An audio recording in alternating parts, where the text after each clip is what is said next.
Dude, did you know you can subscribe to onlywrestlers.com and keep in touch with your favorite wrestlers? The party never has to end. This week's episode of One of a Kind with RVD is presented by Get Blitzed, and you can get 15% off your order when you head to get-blitz.com and use promo code RVD. Get 15% off. All right, what's up? It's Dominic. It is live on Sunday night. Yay! And it's One of a Kind with RVD, but fun day. Yeah, Sunday fun day. We got a special guest here for our Christmas celebration. It's none other than Violent J of ICP Lunacy. Jay, how you doing, man? I'm doing great, man. I'm happy to be here. I thank you guys for having me on. This is nothing but the absolute shit to me. This is awesome. Well, thanks for being with us, Jay. And it's going to be neat to hear you and Rob talk it up, talk some shop and stuff like that. Two Michigan fellas. And Rob was telling me the stories about how way back when he first met you. And so it's going to be a fun show, I think. Yeah, I want to see if his memory is the same as my memory of meeting each other. You know what I mean? Yeah. Did I know you before the show in Indianapolis? No, that's where I met you, right? Yes, you did before Indianapolis. But Aztec Hall. Okay.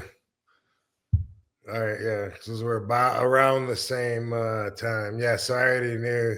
Hey, you did that.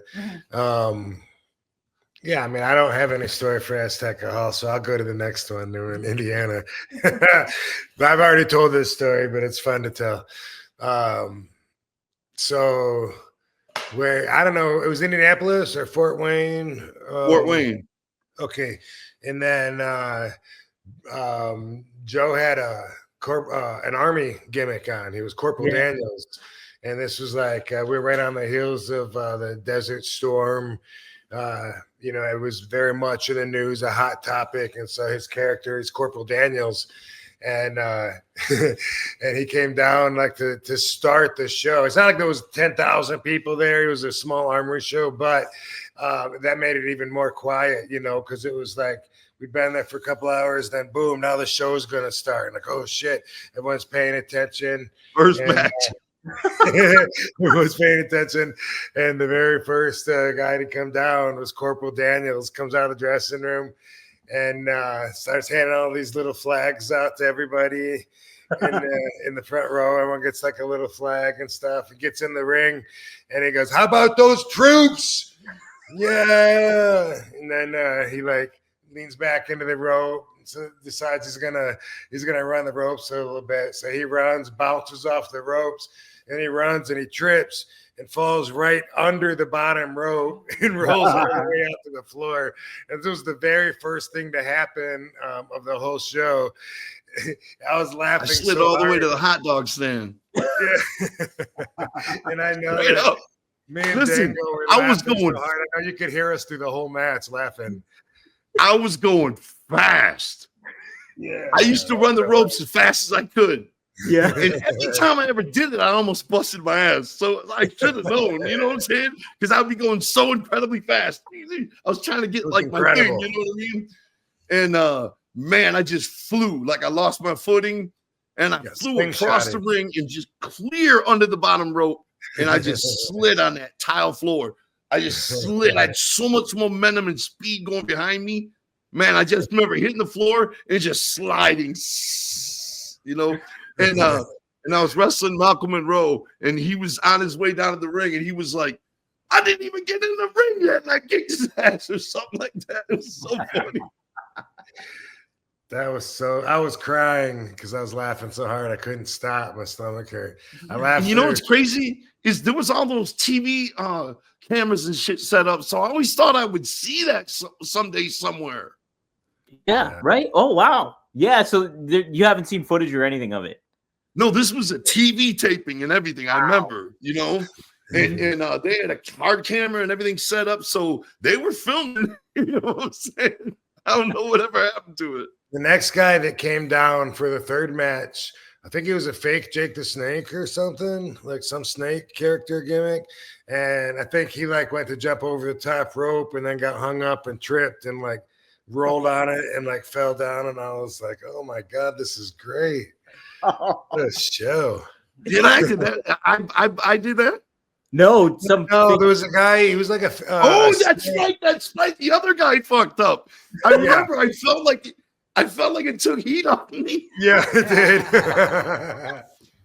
It was like a fake Jake the Snake, like Lenny the Lizard. That's right. Make the snake. I don't know. That's right. I forgot about that. He fucked up really bad too. You know, I was like, whew. It's but the ring or something. Do you remember at the Azteca Hall though, like the actual meeting for the first time? Yeah. Oh yeah. Yeah. Is there a story there? Azteca Hall was a hall that was right in Rudy's, the Rude Boys neighborhood, which is a friend of mine from way back. He's a wrestler too. But I was staying with him at the time, and that was right in our neighborhood, you know, at Azteca Hall. And I told the promoter, whose name was Sweet Daddy Malcolm Monroe, I told him a while ago that I had trained at the Chris Adams Wrestling School of Texas. Because I saw an ad for it in a wrestling magazine, you know what I'm saying? And I wished I could go so bad, you know? So I just told him that one day. And the thing is, I'm not a liar. Like, I don't lie. So when I told him this, I bet my face got all red. I just wanted to wrestle so bad, you know what I mean? Yeah. And I knew I didn't have the money to go to school or nothing. So we used to go and help him set up chairs and everything. And finally, somebody didn't show, and he was like, I'm going to put you in, kid. And I was like, fuck yeah. The first thing I remember about when I got into independent wrestling and that show at Azteca Hall, and it's totally different now. There were no young guys. There were none. And I'm not saying I was 19 looking at a 25-year-old thinking he's old. Yeah. I'm telling you, damn near everybody in that locker room was like 35 or older. That's being generous. Wow. Like they didn't let people in back then. It was like a fucking fraternity or something. You had to, it wasn't just like it is now, you know, and they were just holding people back. I don't know, but it was all old guys. Mike Anthony, Mac Anthony, Dave Sinange, Cowboy Woody Lee, Iron Mike, Irish Mike Kelly. Irish Mickey Doyle, Machine Irish Gun Mickey Mike Doyle. Kelly. Oh, Those guys were all older than us. You know what I mean? And I remember that, like dang, because they used to fuck with me. They used to be like, "Are you still?" That was right when I was just starting to rap, and they would be like, "Are you still rapping?" You know, cracking on me in the back and everything. And Coach Kurt was a promoter. Remember Kurt Schneider? No. He wrote for the Detroit News, and he did a wrestling column every week, every Wednesday. And I remember he Schneider, also the handyman. shows, you know, I used to work for him. He wanted to change my name to Bazooka Joe Rap. I don't know what the fuck that was about. like to come? But on my first match, I told him, fuck no. On my first match, we got there, and Rob and Dango were the only young kids in there. And you had Al Snow, who was younger, you know what I mean? But a little bit, I think a little bit older than us. Or I thought he was. He is. And Sabu. Okay, Sabu didn't talk to me at all. But Rob and Dango were chilling in a corner, and I just naturally gravitated over toward them because they were young. You know what I'm saying? Sure. And we just start talking. And Rob, we became super close, man, for a minute back then. You know what I'm saying? I remember laying in my hallway when I lived in a little Cass Corridor apartment with Joey. I remember laying in the hallway on my back talking to Rob for hours and shit on the phone. There wasn't no texting back then. You know what I'm saying? And we would just talk about everything, man. You know what I mean? That was right at the beginning days of ICP. And he would always be like, yo, I really dig your shit. And I'd be like, thanks, man. And he'd be like, no, seriously, man. Like, I really dig it. It's really good, man. You know? And I remember that, and I'd be like, fuck yeah, you know? And I think that was his way of saying, keep going, you know what I'm saying? Because that was right in the very beginning days, you know what I mean? Mm-hmm. Yeah, I was saying you're a better rapper than wrestler, you know, and you were like, oh, my heart's in wrestling though. I'm like, yeah, but dude, like you can make money, you know, you could be big. You can fucking. But they gave me a match with Irish Mickey Doyle that night, and he was great. He could work. He was older, but he could work. And yeah, I just did everything I could, man, and I ended up hurting my elbow. But what happened was Al Snow was at that show, and he saw me, and he asked me if I wanted to be in a 2-ring battle royal he was having in Lima, Ohio. And I was like, fuck yeah. And at the same time, Malcolm Monroe, the guy who let me on that show, he was like, hey, you got a car? And I was like, yeah, talking about my girlfriend's car. He was like, Fort Wayne, Indiana. I got us a booking. And it was the next day after Lima, Ohio. So we were going on a little mini wrestling tour, man. Yeah. 2 days. It was dope, man. Everything to me, man. And I borrowed my girlfriend's car, and I drove Malcolm, and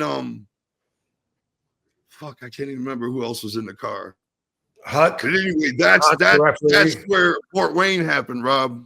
Joe, you had Huck the referee in the car with you? Yes, Huck. That's right, Huck. That's right.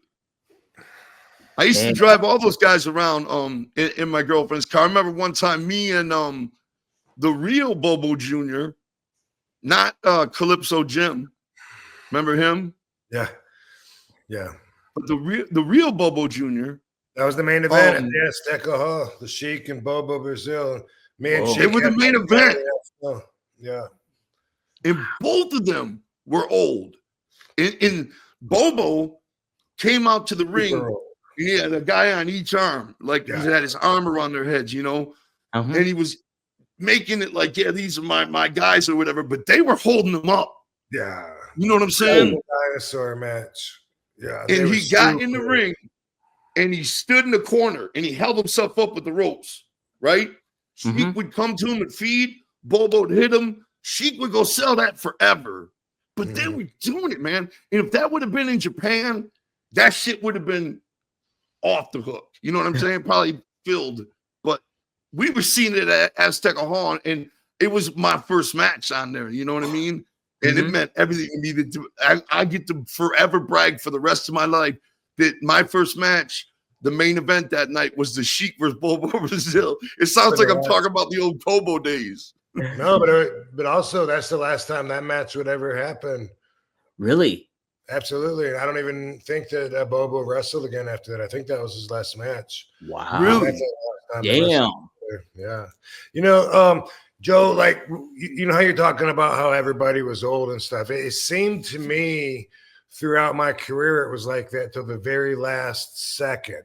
I was talking last week about aging and saying, you know, like, I love aging and getting older. And it felt to me like I was fighting for respect against the already established my entire life until all of a sudden I wasn't anymore. And that was at the very, very like end of my full-time career and everything. Maybe afterwards, when people finally are starting to make me feel like they give me the respect for my experience or whatever. But it always felt like that when I was in WCW, when I was in WWE, always like. So that's another reason that I think that I don't feel like another 54-year-old man that lived a different life, because I was treated as if I didn't have enough experience until like yesterday. It seems like. Yeah, man. My whole career, me and Joey feared being labeled old school. You know, it's like when you're labeled old school in music, you're done. You know, we feared it. We fought and did everything we could not to be seen as old school. And for us, we got fortunate because there was never a time where we just exploded, you know. So we got to be new to somebody for a long time. You know what I mean? While we got bigger and bigger. But when we were old school undeniably, the part we feared our whole career turns out to be the best, most rewarding time of my career. Everybody's throwing words around like legend, and the music industry today, they accept us, that they'll invite us to their shows. You know what I mean? But when you were coming out, all the other musicians looked at you as like opponents or something. You know what I mean? Like competition. So there was no camaraderie. But when you're old school and you've already ran your race, other musicians today are so welcoming and great to us. You know what I mean? And it's wild. We can get on shows, hip hop radio shows we could have never got on our entire career until we're all of a sudden old school, and then they want to talk to us. You know what I'm saying? It turned out to be the most rewarding. So I get what you're saying exactly, Rob. It's strange how that works, and I don't mind growing older either. I love, you know what I'm saying? Part of life, like you said, it's so rewarding. Yeah, it is, and it's also nobody escapes it, and it's also it's part of life, and it's not as bad as I thought it would be. And a point that I brought up last week, a lot of our peers didn't get to live to be old. You know, you're right. A lot of them. So it's a blessing. You don't live to be old being dumb either. You know what I'm saying? So it's a blessing to be old. Yeah. Jay, do you feel a certain I always feel like I'm 39 right now, but I feel like I'm 28 years old. Like I don't feel anything like. Did you feel a certain age, like still at this juncture, like I'm this age, but I certainly feel a different kind of age. I'll tell you this. Yeah, I feel it. Yes, I can't lie. Yeah, I feel it like a motherfucker. All right, in my body.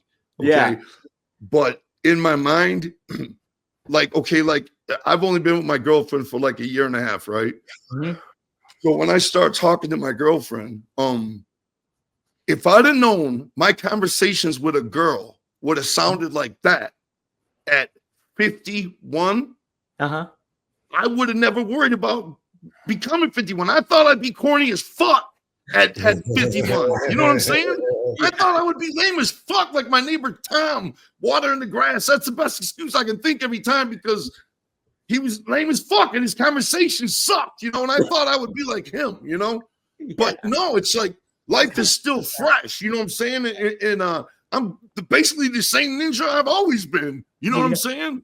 And it's like, you know, if I'd have known I'd be trying to get some ass at 51, I wouldn't have, and it would be the same way it was when I was 29, you know what I'm saying?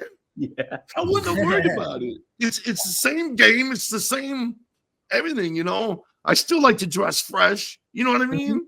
Yeah. I like to dress fresh. Nothing's really changed. I think our mindset stays young too, because we're musicians and it sort of has to. Nobody wants to hear a 52-year-old rap. You know what I mean? So you got to try to, you know, let them get lost in the illusion of what you're saying.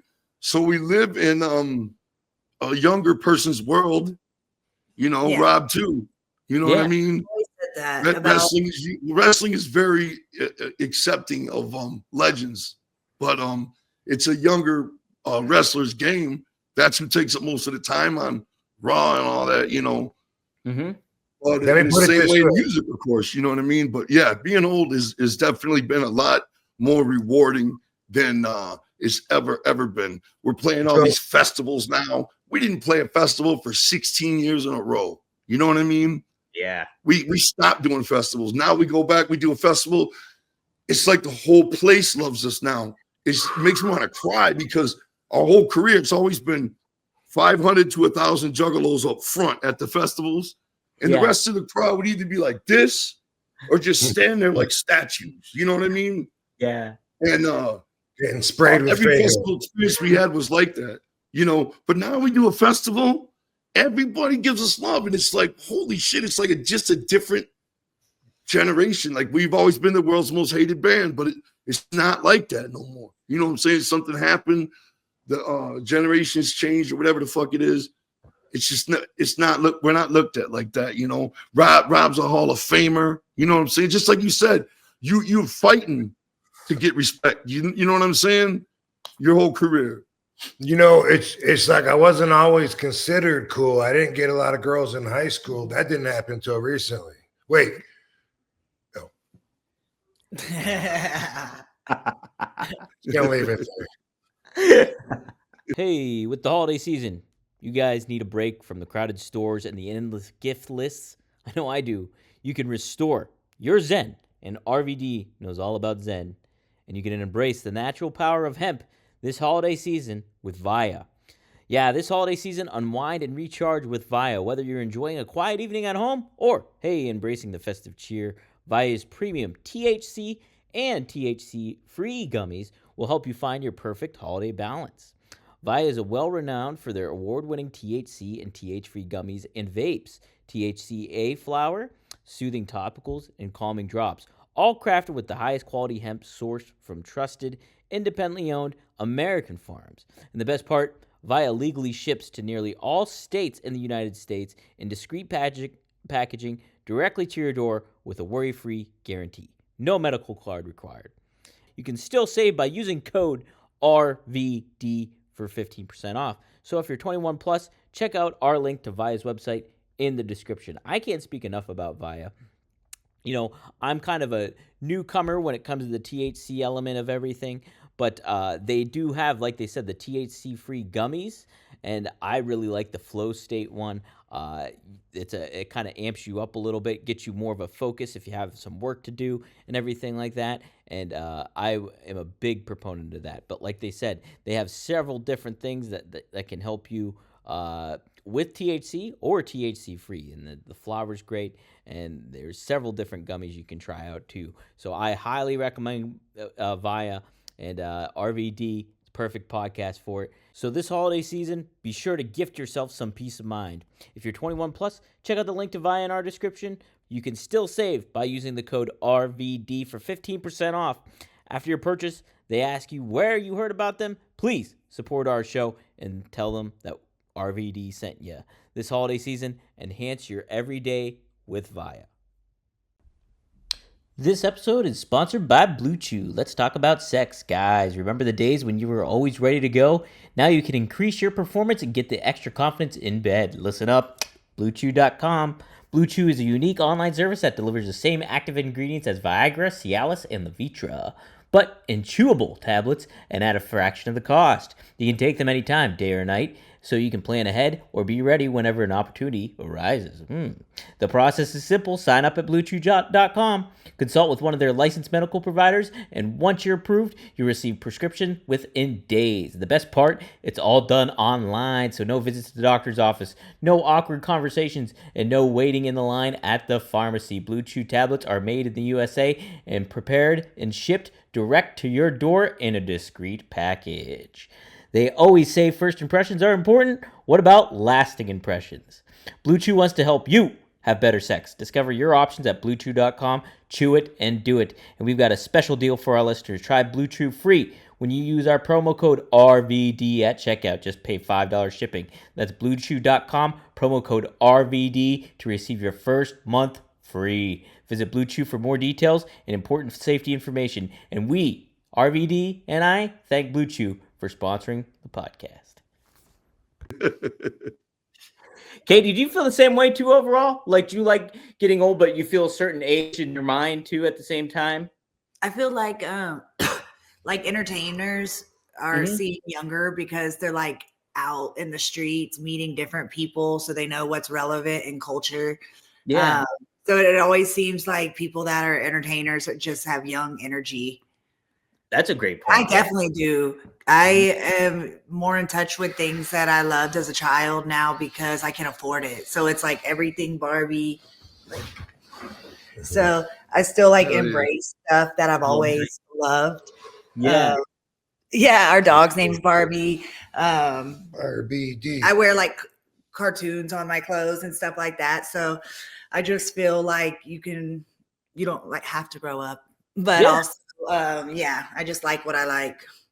That's a great point too, to keep I think I was told, by the way, to grow up until probably at least my 40s. Grow up.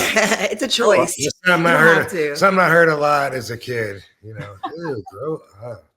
Well, that's I why think growing up stopped being cool in the 60s and 70s or something. Acting like a dad. You know what I'm saying? Acting like an adult. I think that just kind of died off, and people are allowed to have more fun these days. You know what I mean? Mm-hmm. Yeah, I think people loosened up a little bit too, and it's just like that whole thing that goes with it. It kind of gets washed away, I think, in certain ways. Something you guys brought up too, and last week we talked about that Drew McIntyre promo. Something I forgot to mention about that is, and I don't, Rob, I don't know if you picked up on it too, but he said it's like the marks are in the locker room now. And like basically like they let everybody in the locker room and stuff like that. And like from what Jay, you were just saying too, how it was a bunch of older guys down up in Detroit, like when you were wrestling there and stuff. Like, do you guys get that kind of vibe too? It's like everybody's in the locker room now. There's not this sacred kind of like, hush hush thing, which I think can be definitely contradictory to what you're trying to protect of the business, Oh yeah, everything's out in the open now, Yeah. It was a lot different back then, it was a whole, I mean, shit, I was 20, what is it? I've been doing 34 years ago or 33 years ago. Mm-hmm. That was I mean, the industry couldn't be any more different. You know what I'm saying? To me, the industry moves fast now. Like feuds are quicker. Everything's quicker. It moves fast now, and there's so much to look at. Like when I look at today's wrestling, there's the fucking LED on the ring, the LED in the arena, on the back of the walls. You know what I'm saying? The whole entranceway's a fucking 19-story fucking thing. And it's like, there's so much to look at. You know what I'm saying? And I'm a fan of fucking, you know what I'm saying? Old school, like, everything's dark but over the ring. You know what I'm saying? I like that shit. Oh yeah. I like all the attention to be on the ring. That's what I'm saying. Give it to them. There's just and I know I sound like an old man saying this shit to anybody young listening, because that's all they know is what they see today. You know what I'm saying? They probably look lame as fuck when they look at the old tapes. all the glamour's gone, But yeah, man, it was just the only show was happening in the ring. You know what I'm saying? And it was I feel like it took the attention. It's like today's wrestling almost sort of gives me anxiety. Like I was thinking about it. If we went back to the WWE today, you never know. You know what I'm saying? Stranger things have happened. But I was thinking how much different it would probably be than when we were there. You know what I'm saying? Yeah, very much so. It definitely would be, right? Like that's the crazy. I mean, just a whole new fleet of people. Yeah. And the new regime kind of thing. And like Rob and Katie, you guys were saying when you went to SmackDown too, how there's just that different type of energy going on there too. Yeah, it was a good energy. It was really fun. It seemed like everybody. I mean, Rob would know the difference. You know what I mean? Because he was there both times. You know what I'm saying? Like he was there back then and recently. You know what I'm saying? Yeah. How different is it, Rob? Oh, it's night and day, and I felt a little bit out of place. I would have to really adjust, which would be doable because I'd be the only one that needed it. And used to be, especially the TV days, you've already been on the road for half a week and you're beat up and tired and you want to get in and get out of there. And my peers used to be kind of tired on those long days and kind of like going through the motions. And now it's like people are reporting to their job like they're excited to be there. They do seem younger, but they seem like they're happy and everyone's in a good mood. They're not worn out. They haven't partied their ass off all weekend like a lot of my peers, and they would tire themselves out. And so, what, baby? I said the girls have ass now. Man, so it's. I mean, it sounds better. It is better. It is better. NXT was awesome. The roster is so good, and they're putting a lot of love on being a legend right now. Like that's something that's part of their current product, which is pretty cool, pretty good for us. On the fringes or whatever, but for the Drew McIntyre question, my take on that is that he's right that it's the marks in the dressing room now, but it's not like I don't think during his career span that he saw it change.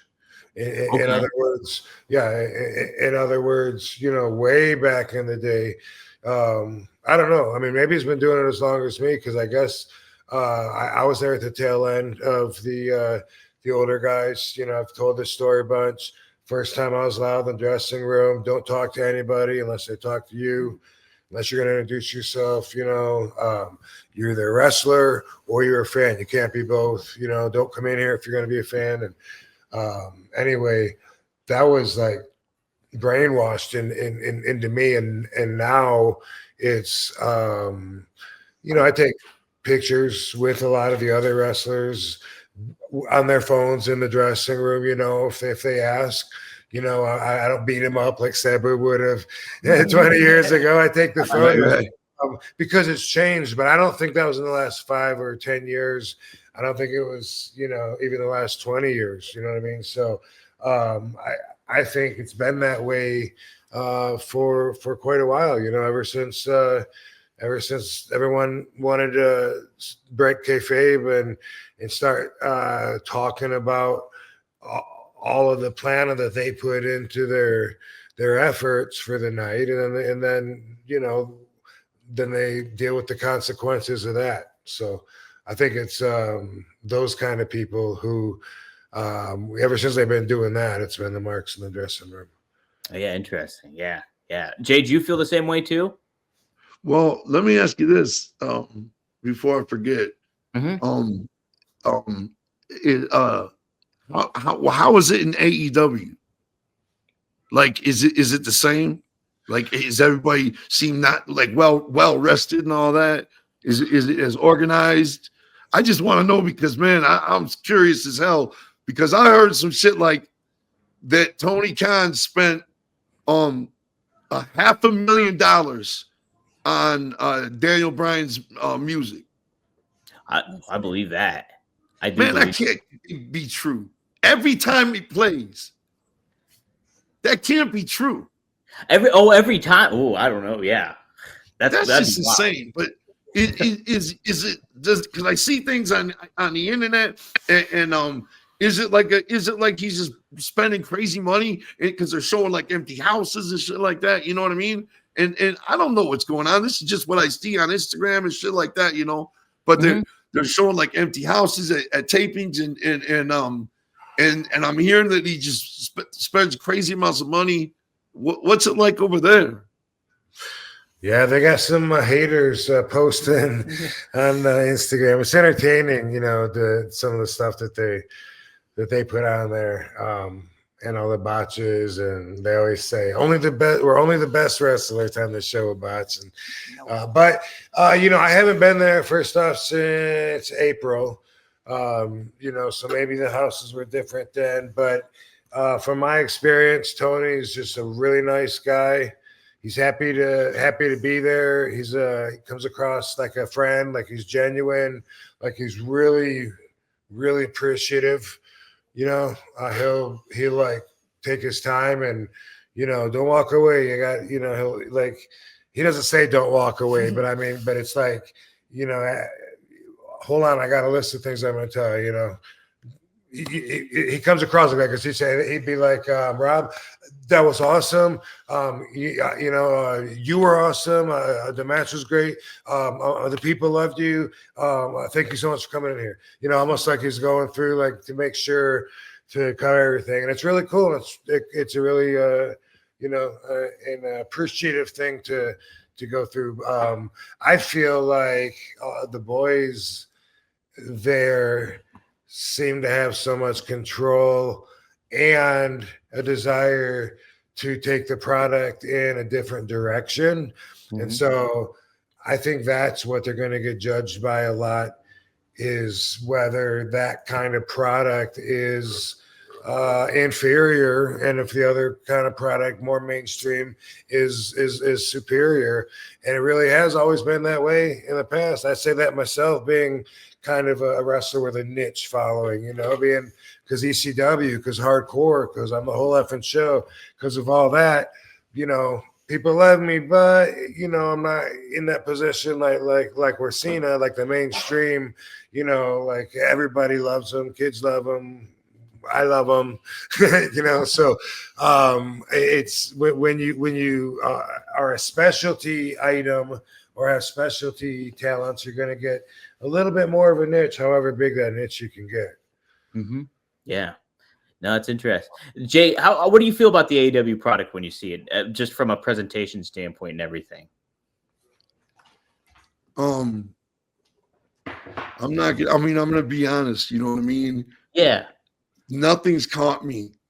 Mm-hmm. Nothing's drew me in. You know what I'm saying? But all I see is like highlights. You know, Mm-hmm. like I check out the if you know, I check out like things on YouTube where they show highlights and explain what's going on or whatever.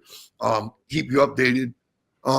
But nothing's ever really drawn me in. You know, and it's probably me though. You got to understand that I don't really watch a lot of modern wrestling. You know what I mean? So I'm not saying they're doing something wrong. It's me. I just don't really pay attention to it. You know what I mean? Sure. I don't. You know, it's so much that there's so much out there. Okay, like when I learned GCW was touring nationally, you know what I mean? Yeah. And basically, you don't really need TV anymore. Okay, you just need to stream, and the internet. Everybody that wants to see it can see it. Right. Once that became the way, and it wasn't about who had TV as much, independence just blew up everywhere. You know what I mean? If you know, at first it was PWG in California or whatever. You know what I mean? And then it's But anyway, you got GCW, you got MLW. You know what I mean? There's so many places people can work and still wrestle nationally. But nobody's gonna keep him out on the road like JCW. Yeah, you guys are fucking killing it. Fucking stringing. Well, you know, I mean, but there's at least 2 shows every weekend. You know, these companies, they're killing it. That's more than we do. You know what I mean? We do little runs here and there, but man, there's so many companies now. There's so much work for people. You know what I mean? And it's all being filmed and it's shown anywhere if you're looking for it. You know what I mean? And it's just it's a whole different market than when we used to run JCW. You know, and we've always ran JCW on and off, on and off. You know, we'd be trying to record another album, so we tuck it to the back. You know what I mean? And but I look at wrestling today, man. And it's first of all, it's too much for me to take it all in. You know what I mean? That's why I don't really. One of the reasons I don't think I watch modern wrestling. And by the way, NWA is out there too. You know what I mean? Billy Corgan's thing. I forget about that. Yeah, I don't think I caught. I don't know where the show airs, but I haven't seen it. But man, they're touring too. They're everywhere. You know, and it's just there's so many places that are thriving now. You know what I mean? That even ICW runs every weekend. And they don't have ropes, they have a chain. You know what I mean? They have 3 chains in the ring post, and it's all death matches. But these guys are touring. You know what I'm saying? This company, you know. And yeah, everybody's doing it, man. And I think it's great, man. And more than the fan, I find myself today, like watching the shows and what everybody's doing and everything. I'm like, right when I went to Billy Corgan's NWA, that's what really got me pumped up again. Because I looked at his operation and I was like, I kept telling myself, we've been doing this, man. We've been doing this. We've been doing this. Like, I'm here and I'm happy to be here, but JCW has been doing this. You know what I mean? For 25 years, man. We've been live streaming. Man, you know what my favorite thing to do is? At night, I lay on this couch and I go on YouTube and I watch some old JCW show that we live streamed on the internet that I have no memory of. It's like I'm watching it for the first fucking time. It's mind blowing. I have no memory of it. And like okay, like one time I was watching PG-13 in the ring, right? And I'm like, when did we have PG-13? I'm not even a fan of PG-13, really.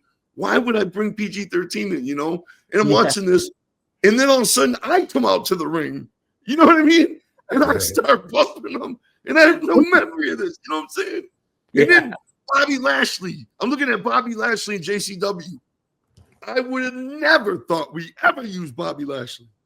I had no fucking idea. And I'm sitting there watching this shit, and I have no idea who's going to come out next. You know what I mean? We've been running shows so long and doing this. And when I got to NWA, I'm looking at Billy Corgan's setup, and I'm like, man, this is what we do.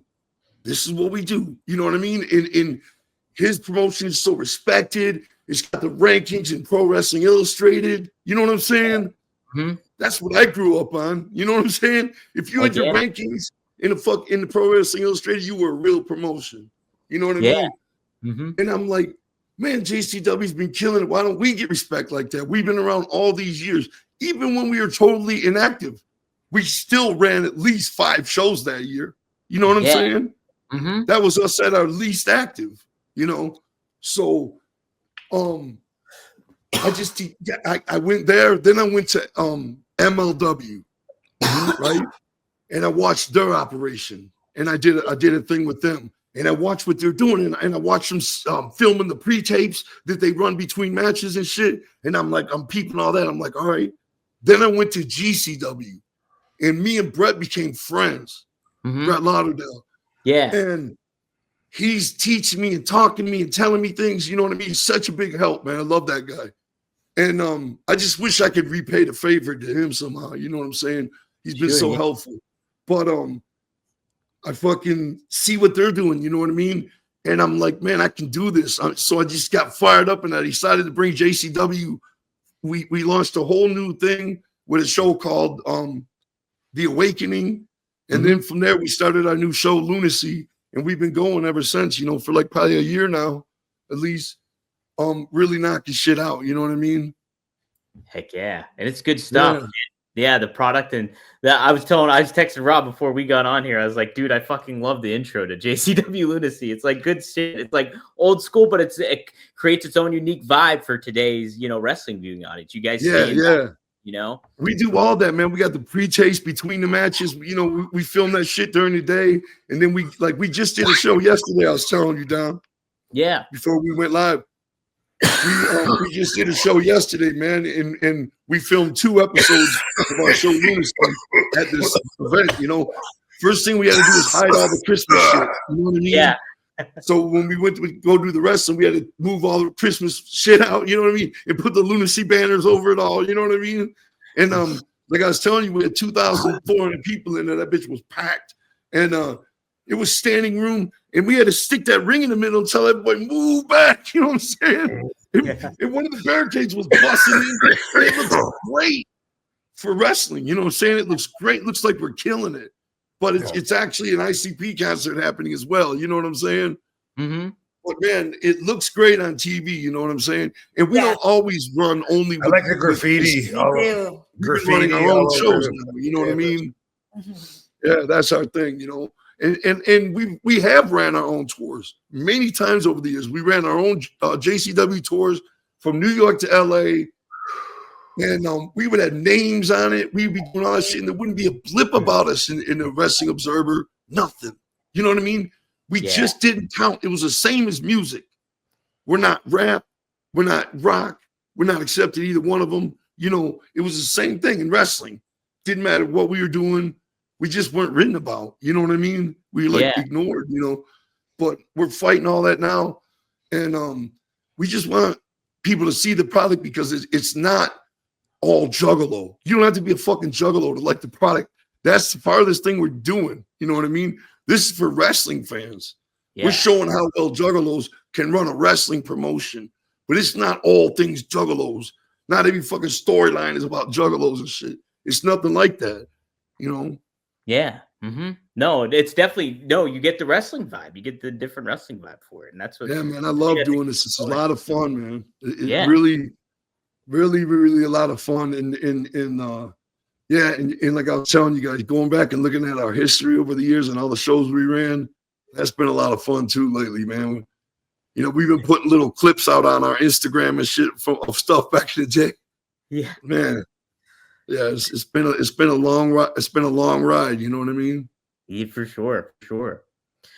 Rob, what Jay was saying too, I thought was kind of interesting. Do you sometimes go back and like you watch like you see some of your matches? It might be like super popular match with fans, but you're like, dude, I don't remember any of this. Like, does it kind of hit you and stuff like that? And when you go back and see some of your older matches, Rob, like that?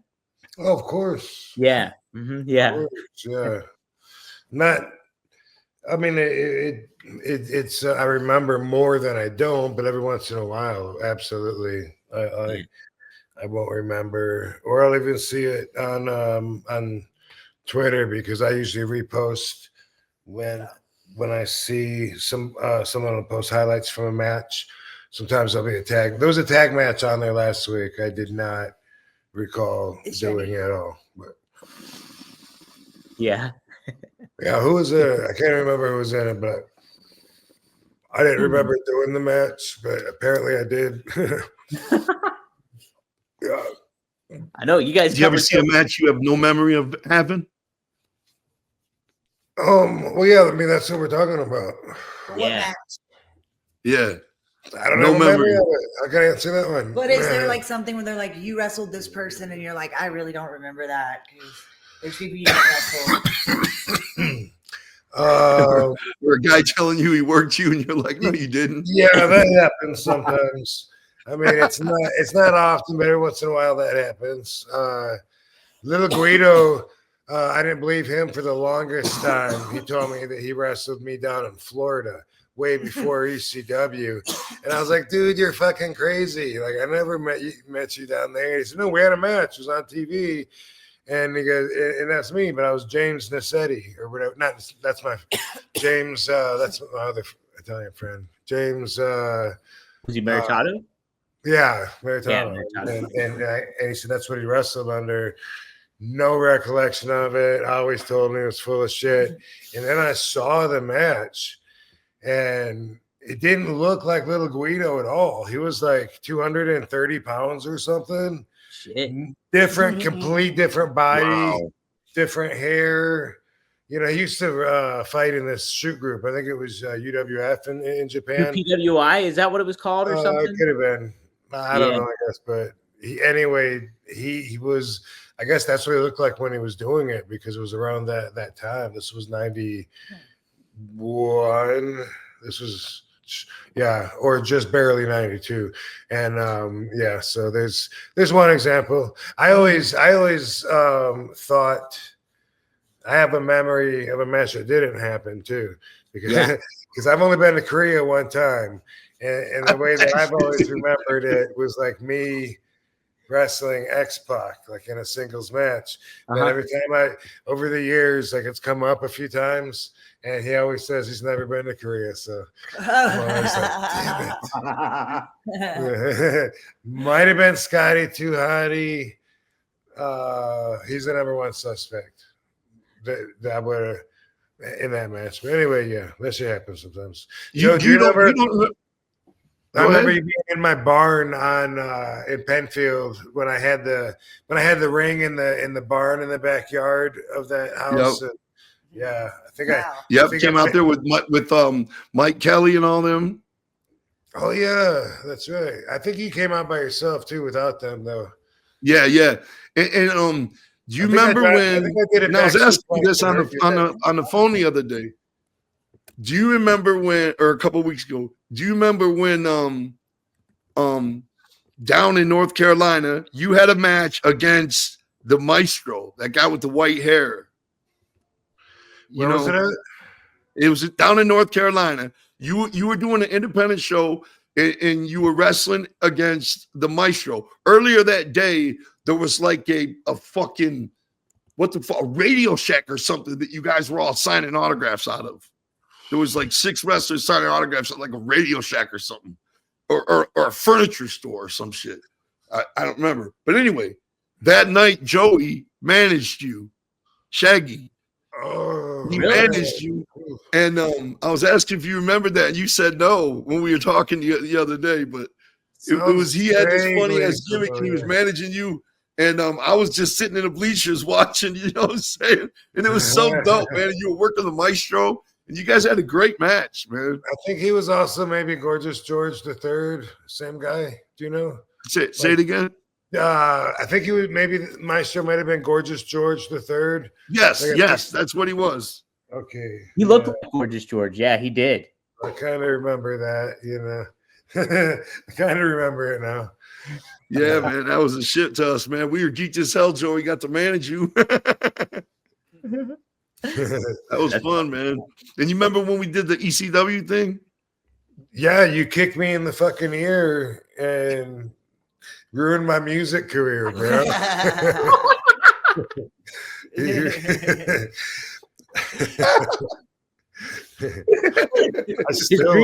I still have to read your lips right now. I just didn't want to.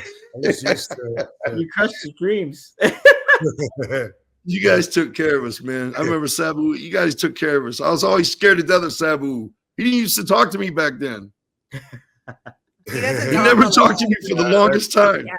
And then when we finally started talking, we became cool as fuck. Sabu would come on the tour with us. He came on like 4 tours with us. Damn. And he would just stab 2 liters, and he'd be up on stage in the Sabu gear, just stabbing 2 liters and squirting it out of the crowd. He'd be moonsaulting off the speaker stacks.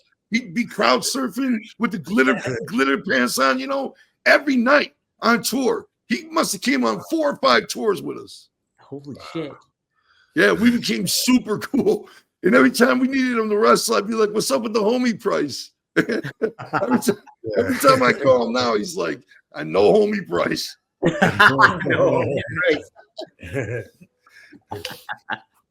Yo, Rob, we're going to take a quick time out just to say that this week's episode of One of a Kind with RVD is presented by Get Blitzed. Get Blitzed Lit Aid Nano-Infused THC Syrup is a premium cannabis-infused syrup formulated with nanotechnology for fast-acting effects. And that advanced nanotechnology formulation allows for quicker onset and enhanced potency compared to regular THC syrup. It's Delta 9 and legal in all 50 states, every single one. And you have several syrups to choose from Blue Raz to Key Lime Pie to Pina Colada to Tiger's Blood to Cherry to Grape. Just head to get-blitz.com, use promo code RVD, and get 15% off your whole order. Could be a bottle, could be a bundle, your choice. But yes, head to get-blitz.com, use promo code RVD, and it is by Mickey Ray Sinatra and Courtney. Take a look. Head to get-blitz.com, promo code RVD, get 15% off. It's one of a kind, baby. That's awesome. Sabu's man. Yeah, he's funny. Oh my gosh, yeah. Yeah, but he's always everything is a shoot with him. So that's how I train. You know, like if you ask him, hey, how do you throw a chair at someone? He'd be like this. You know, that was just all right. That makes sense. That makes understood right away. Yeah, I got a question for you guys. What's up with the drones, man?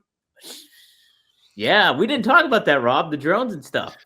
I'm really not that up on it. I just know some drones were seen that looked suspicious. So they couldn't. People are, talking about them, but I really don't know the details. Yeah. Plasma orbs in the sky, filmed like by news channels. Plasma orbs, moving around crazy fucking ways, and they don't know if the drones are there to monitor the orbs. You know what I mean? Yeah, that's because all these orbs are everywhere, And yeah, man, who knows though? With AI nowadays, you know what I'm saying? You can't believe anything. If Jesus Christ himself came back and walked on water, and over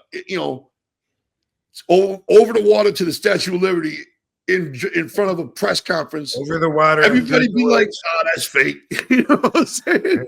Because you can't believe anything you see anymore. You know what I mean? Yeah, your eyes. Yeah, it's like, what the hell?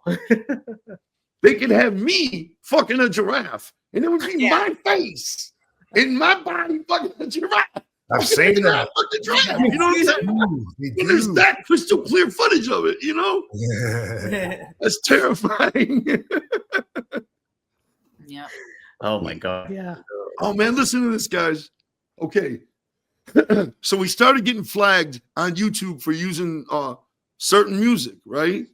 So we're like, fuck, man. We even get flagged for using our own music.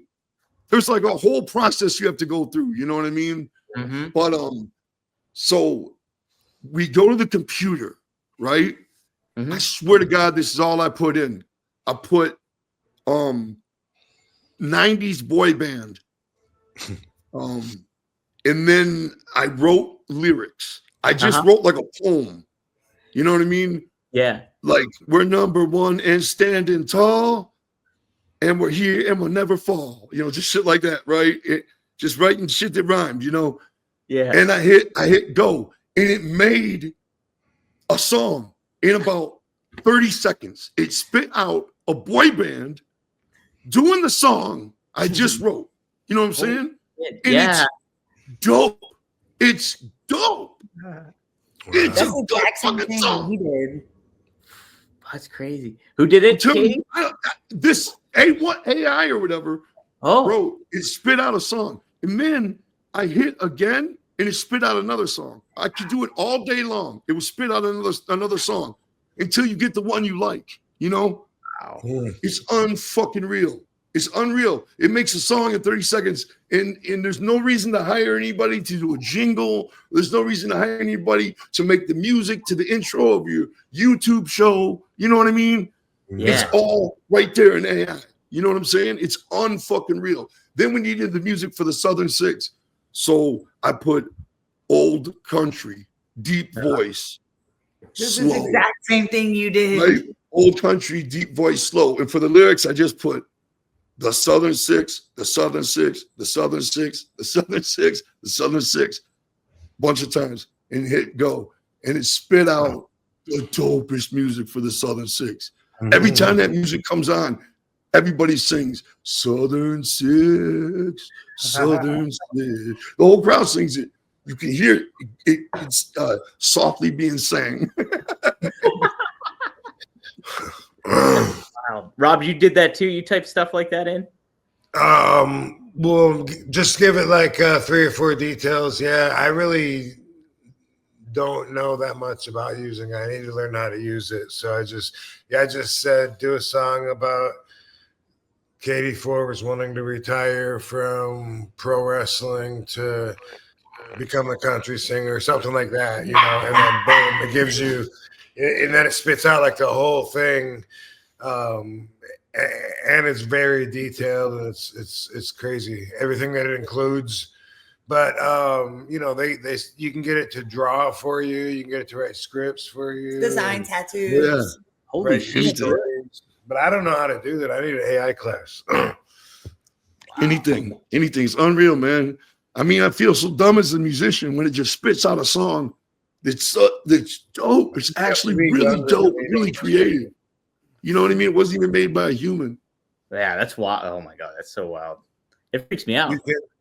You can use it, Joe. You know how to use the artificial intelligence? No, I go to my studio guy, and we were doing them together. I was just telling him what to write in there. You know what I mean? Mm-hmm. You know, I don't know how to do it myself. I don't know how to do shit myself. Yeah, I haven't messed with AI in the studio and shit. I need somebody to help me mostly. You know what I mean? I can't even use my cell phone. I gotta go to technical help. Best Buy. Best Buy. Yeah. I'm the tech girl. You're the tech girl? Yeah. Oh man. Well, we got some super chats in here. Let's see here.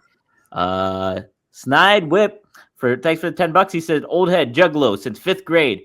Joe, what's the best way to submit for a writing or artist job? I was recently scammed online by fake ICP, motivated me to try and turn that experience into a win. How would you recommend somebody gets kind of like their stuff out there to like somebody that's credible and stuff nowadays?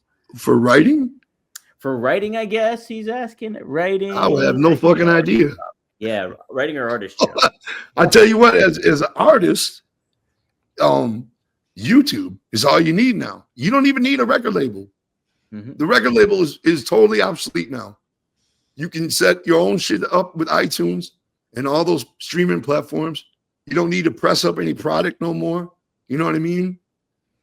And you go to YouTube. And if your video is catchy enough that people are showing other people and shit, viral is the equivalent of a hit when it comes to music.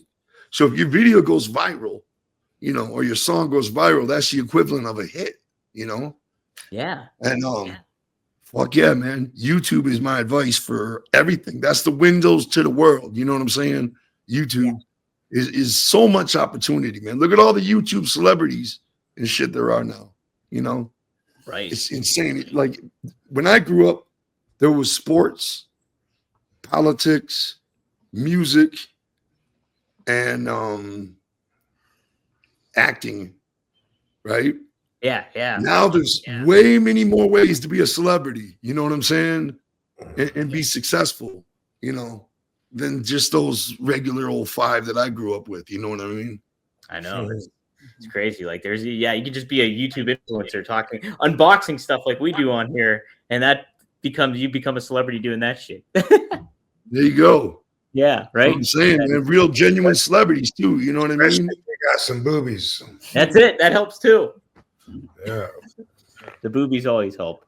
Or anything about you that stands out. Yeah. It could just be a little bit of personality, whatever. Like if you can connect with somebody in that regard, that's except maybe like a space between your teeth, like that would stand out and maybe not really be conducive to getting a job necessarily. But it makes you relatable. Okay. People can. Mm-hmm. People with gaps in their teeth. I got a gap in my teeth. Shit, that's the answer. Hey, Rob. That's your people. How did you hook up with Only Wrestlers? Yeah, share that with Okay, cool.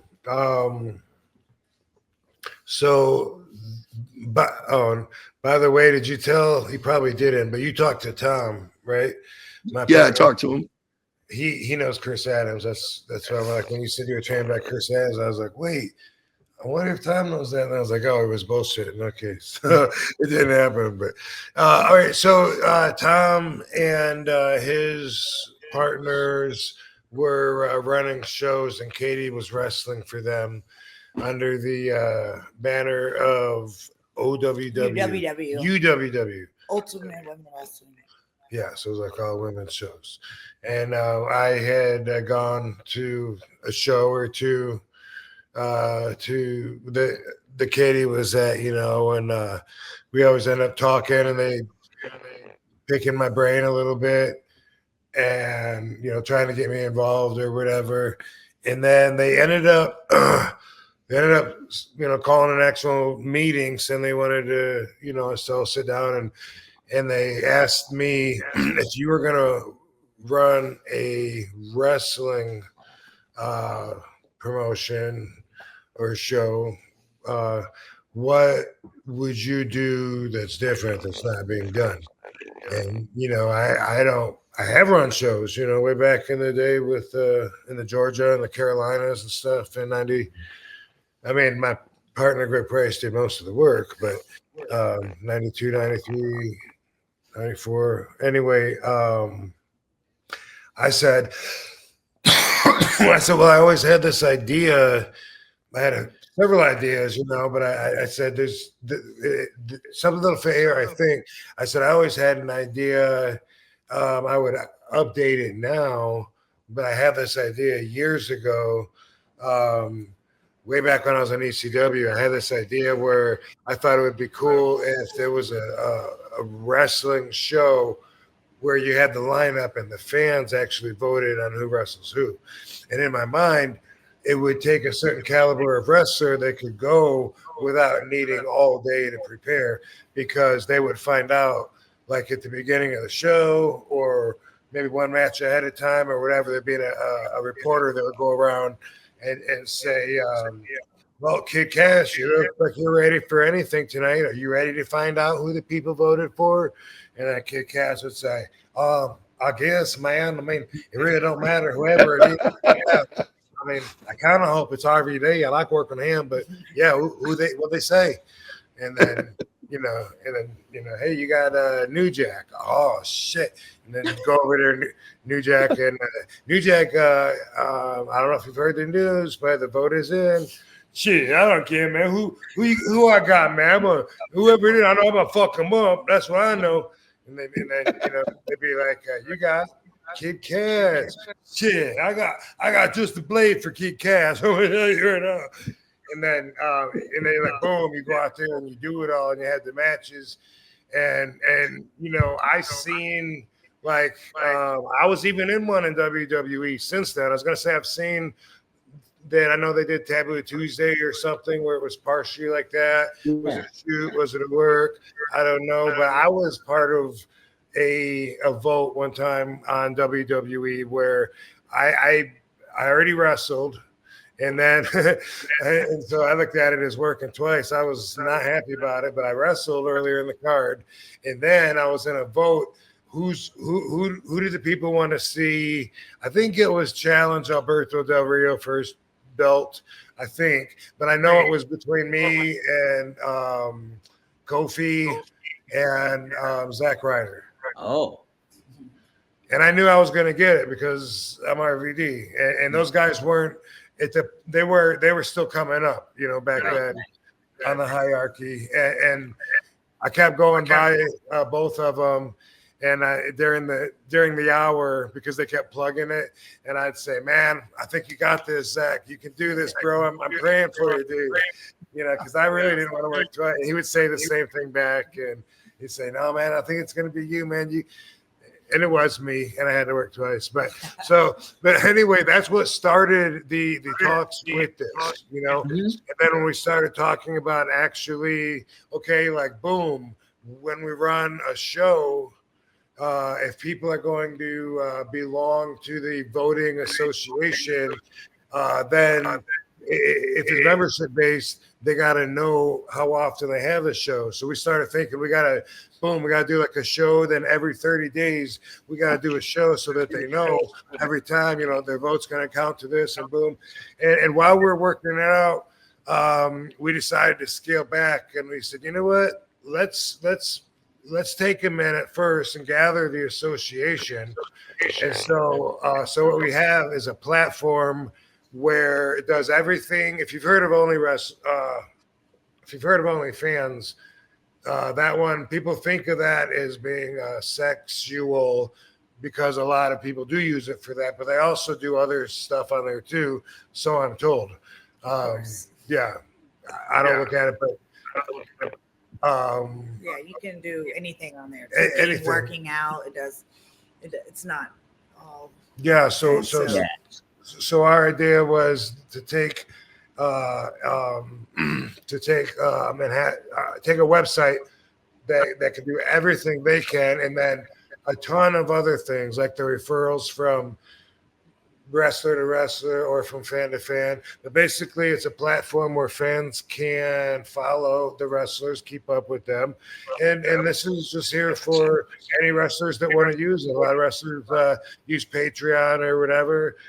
This is something you could use too. We got a community and we have an agenda that the followers will be voting.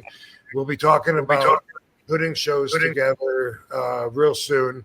We just started opening up like in October, so we're pretty new. We got the first vote on the homepage right now, and to test the whole thing out. But as we go on and the association grows, then the voting power will grow. It'll be a bigger vote that's going to move us in a certain direction. But it keeps, man, I use like mine, by the way, Katie and I are free to follow because, we're in the administration. OW is also free, always will be free. But I like to use it for an inner circle of people. when I'm at the doctor's office, I'm in there sharing with those people and that's not stuff that I would put out on Instagram. And anyway, by the way, my store is open. If you go look at the profile, we all have stores on there. Boom, just started stocking mine up with stuff. So check that out. I use the story. So like throughout the dates, I like to take the followers with me and just like, boom, hey, I'm having a good day. How are you? And then later on, boom, had a great workout. Sometimes, just a collaboration of little videos throughout the day. But I answer all the messages. So far, everyone that's messaged me on Only Wrestlers is able to get a respond back. So, and there's more stuff that I want to do with it, but I got to first figure out how to do it before I start talking about it. But it's really cool, and everyone's going to want to take part in this too. But what about you, Mr. Joe? You were pretty excited about the platform as well, if I'm not mistaken.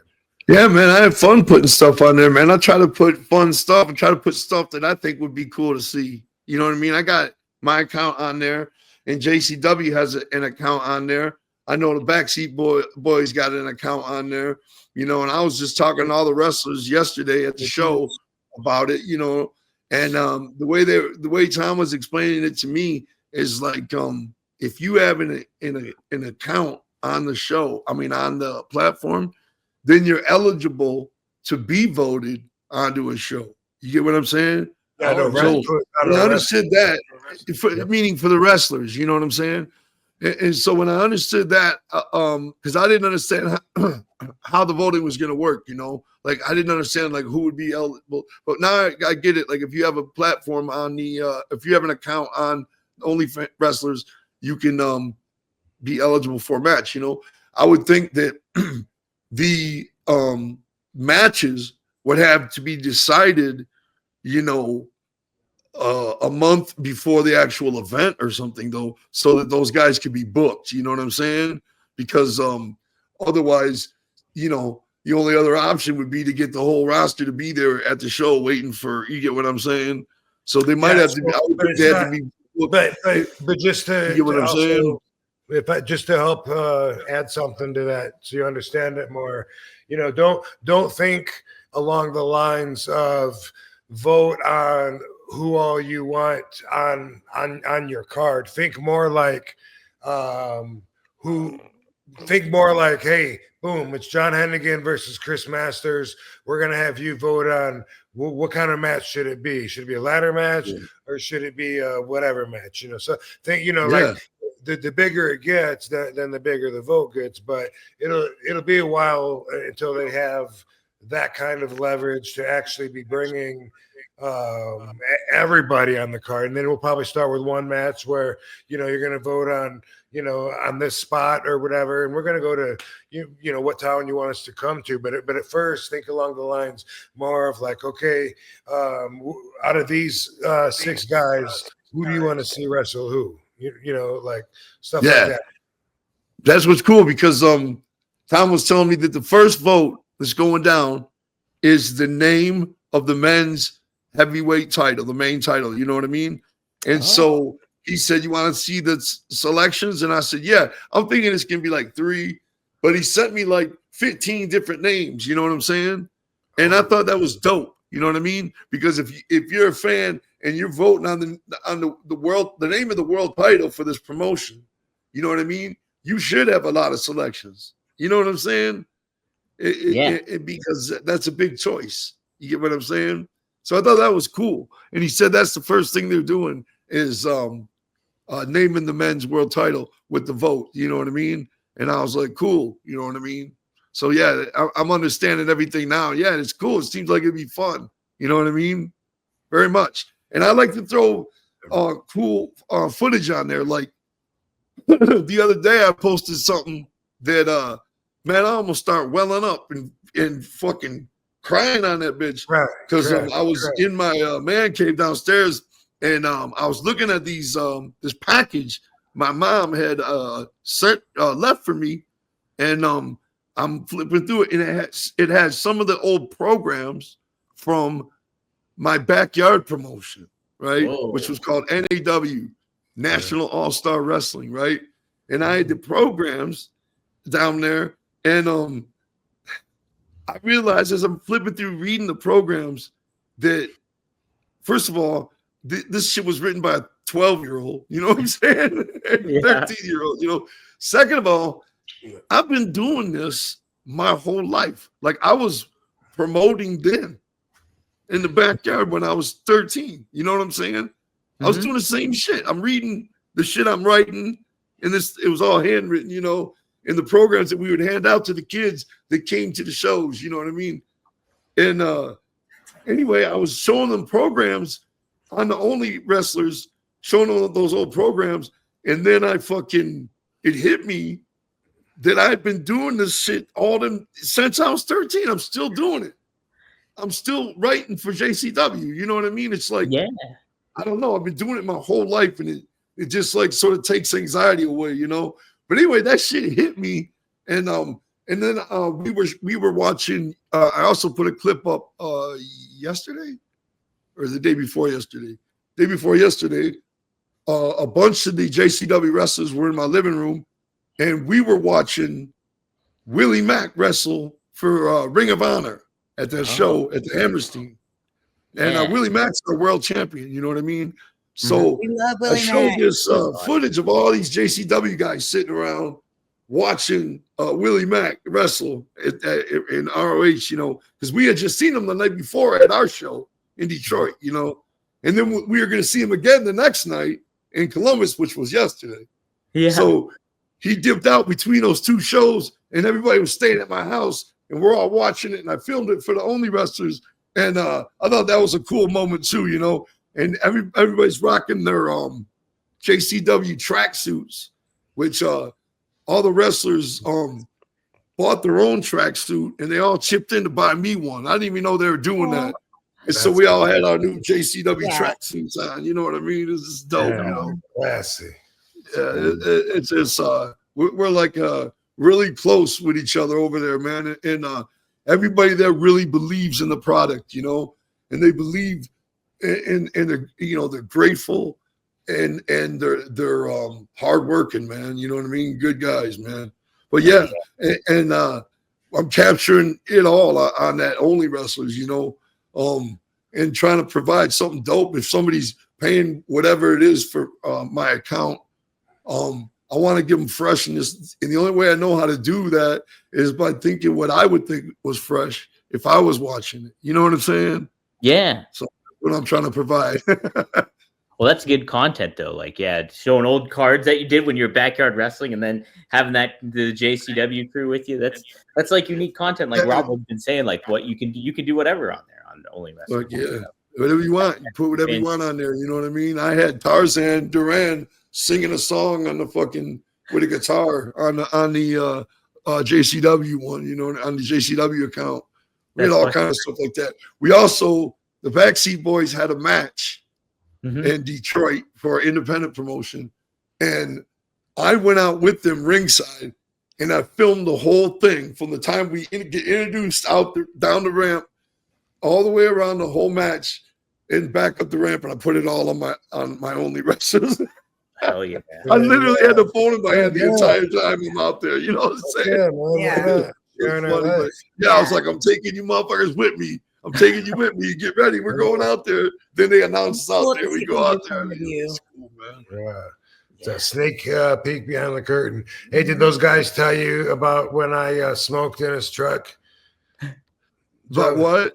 The backseat boys, did they tell you about when I smoked in brother's truck? Because I smoked weed in his truck, and he's meticulous about keeping it clean. And no, they didn't say that. They love you, man. They love you, bro. Yeah, good guys. I thought they would have shared that story because it was they used to bring it up all the time. It was a big deal. Nobody was allowed to smoke, but I did. You did.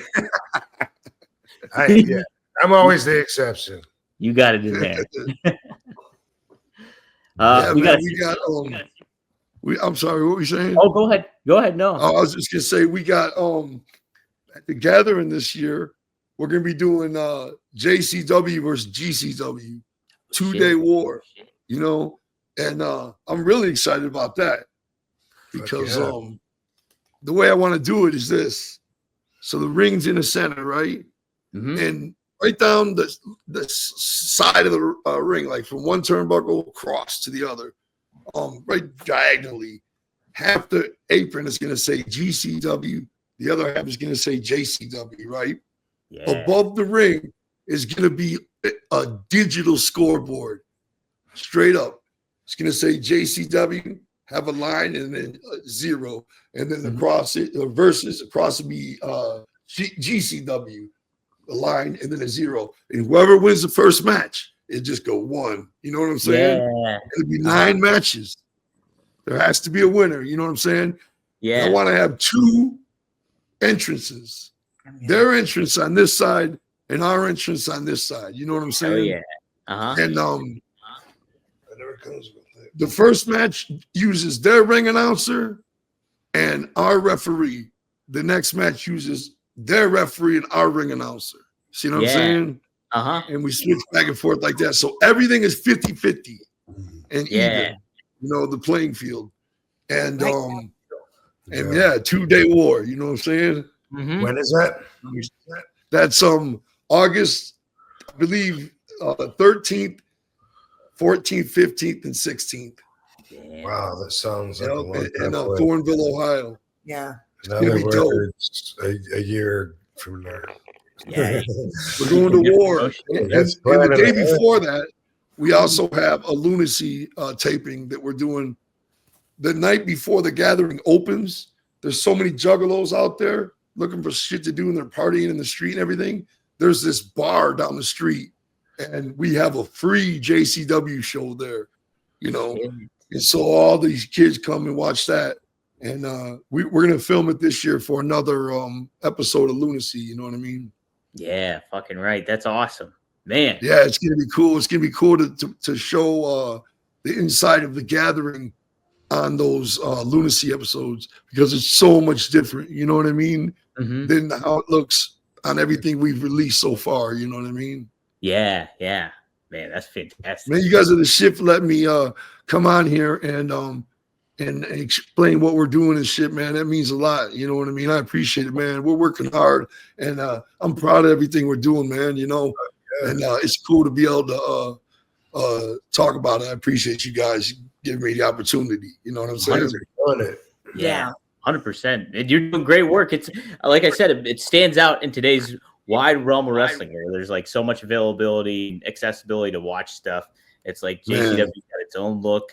I encourage, the link is down below too in the YouTube comments. So if you guys want to check it out, the link is there to go check out JCW Lunacy on the YouTube channel. So the commentary is the best. It's so good. I was cracking up like just listening to some of the shit Pete said. Yeah. It's funny, man. It's funny stuff. We got some super chats in here to take. Frankie, he asks, Rob, did you know Vampiro back in the day? He said, I know he tried to get into ECW. Also, did you prefer to wrestle Lance Storm or Too Cold Scorpio? Okay.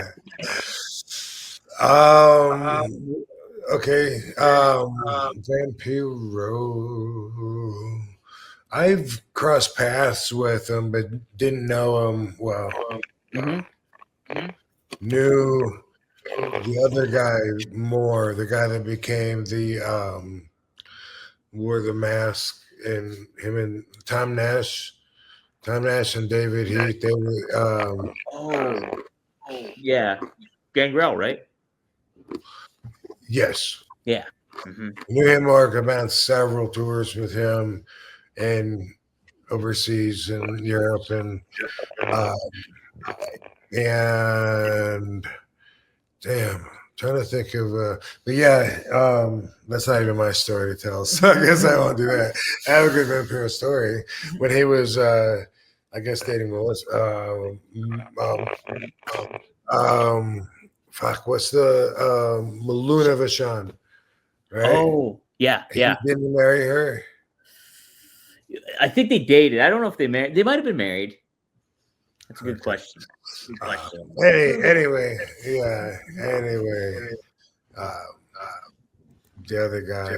And anyway, oh wait, no, I got no, there's two different blind guys in my mind because Gangrel, and then the other guy that's a Blackheart, didn't he? The Blackhearts. Yeah, Nash. That guy. Yep. I was thinking, but him and Gangrel were together. Is that what it was? Yeah, they were the Blackhearts together. Yep. Mm-hmm. Okay. And right, so I guess I know both those guys. But anyway, I guess it depends on when in my no, it doesn't depend on when.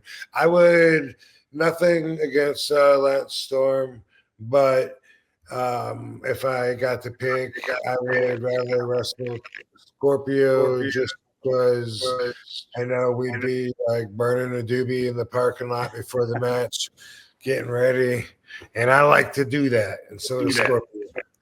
Yeah. And Lance doesn't. Lance isn't about that. No. Lance just says no. Man, one time me and Joey flew to Guadalajara to see Vampiro, and I'm gonna tell you guys something. He was like Hulk Hogan over there. Yo, he was like Hulk Hogan famous, flat out. Wow. Everywhere we went, he was getting mobbed. Man, I was driving down the street with him, and there was an actress on a billboard, and he was like, I fucked her. You know what I'm saying? And then we're coming through, and there's a park next to where we're driving, and there's like a swing set, and on the roof of the top of the swing set were these 4 iron wrestler heads. You know what I mean? It was 3 guys in a mask, and then Vampiro on the top of the swing set. Holy, you know what I'm saying? Yeah. Like he was like Hulk Hogan over there, flat out. You know, I thought that was cool as hell. Wow. We went to an independent. I mean, we went to a weekly wrestling show they had down there, and every wrestler coming out was either jaw jacking with Vamp or paying homage. You know what I'm saying? Yeah. Like it was so dope. Man, trying to get that rub and stuff. Yeah, I heard he was super popular in Mexico and stuff. Somebody I got to go. I got to do Triple Mania this year, man. Oh, I got to come and be ringside for Mecha Wolf. Whoa, no shit. Yeah, man. I got to get in there and fucking kiss that canvas, man. I've been kissing all the canvases of the of all these promotions that I've been going to. You know what I'm saying? Like I to be able to say I've been there, you know, and I've been to AAA, and I'm so happy, man. I was like, fuck yeah. Hell yeah. Is that one step lower than kissing someone's foot in the ring? Yeah, I know. That's what everybody says. Let's see here. So speaking of Hulk Hogan, somebody just paid $2 to say they love Hulk Hogan's D. So there we go. Thanks for the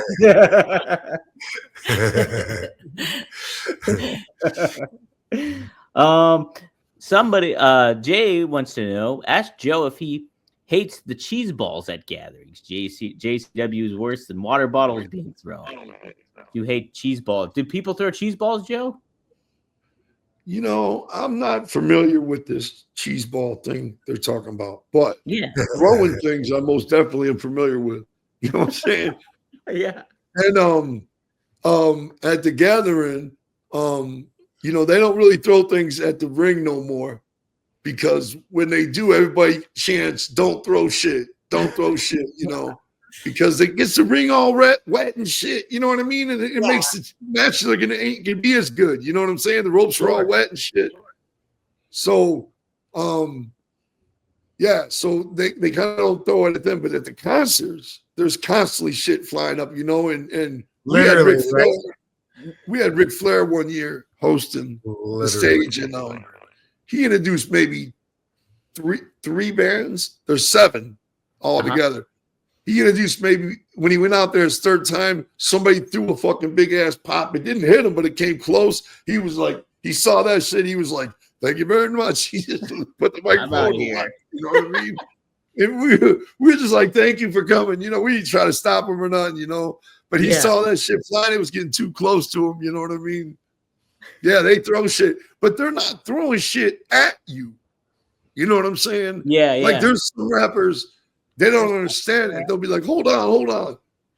Anybody throws another motherfucking thing, I'm coming out there and beating your ass. You can't say that at the gathering. You know what I'm saying? They are not having that. You are doomed the minute you go that route, you know? And that's why so many rappers have been booed off at the gathering. You know what I'm saying? Famous people, you know what I mean? And but other artists are the shit. Like Yellow Wolf was up there, and a big gulp came flying, and he just caught it and drank it. You know what I mean? And everybody loved that shit. You know what I mean? They love when you're not a punk about it. You know what I'm saying? Right, when you're enjoying the good time, you know, they're just throwing shit. If you look out at the crowd, you will see shit flying above them too. You know what I'm saying? They're not just throwing it at the stage. There's shit flying everywhere. You know what I mean? So, you know, it's like it's how these artists react to it. That's why the gathering is known for people getting shit thrown at them. Yeah. Rob, how did it feel when you got shit thrown at you during wrestling matches? Like, were you happy because you get beat, or was it more like it's annoying? Well, let me give you the yin and the yang of it. Ooh. If I'm in Japan and they say Lobo Bandamo, and then all these ribbons come, that's a compliment. You know, they're throwing ribbons in the ring because they like you. So you're like, cool, man. They, you know, more, give me more. And then they go, you know, you hope to get more than the other guy. But if I'm in ECW and they don't like that me and Sabu are about to put their favorite through a table, so they all throw their chairs into the ring at us. That's kind of a little scary because you could just get caught the wrong way pretty easy. Sabu got hit in the back of the head. As soon as he turned around, bam, right in the face. And we just got out of there or hid under the ring. Yeah. The worst, they weren't really throwing it at me, but they were throwing it at the match, at the situation. That was when I had to drop the world championship in Philadelphia because of the marijuana bust. And and that was the WWE day. And then the next day was the ECW day. So I was in Philly coming back, big return, made it. I got the championship belt and then fucked up. Got that high publicized possession charge.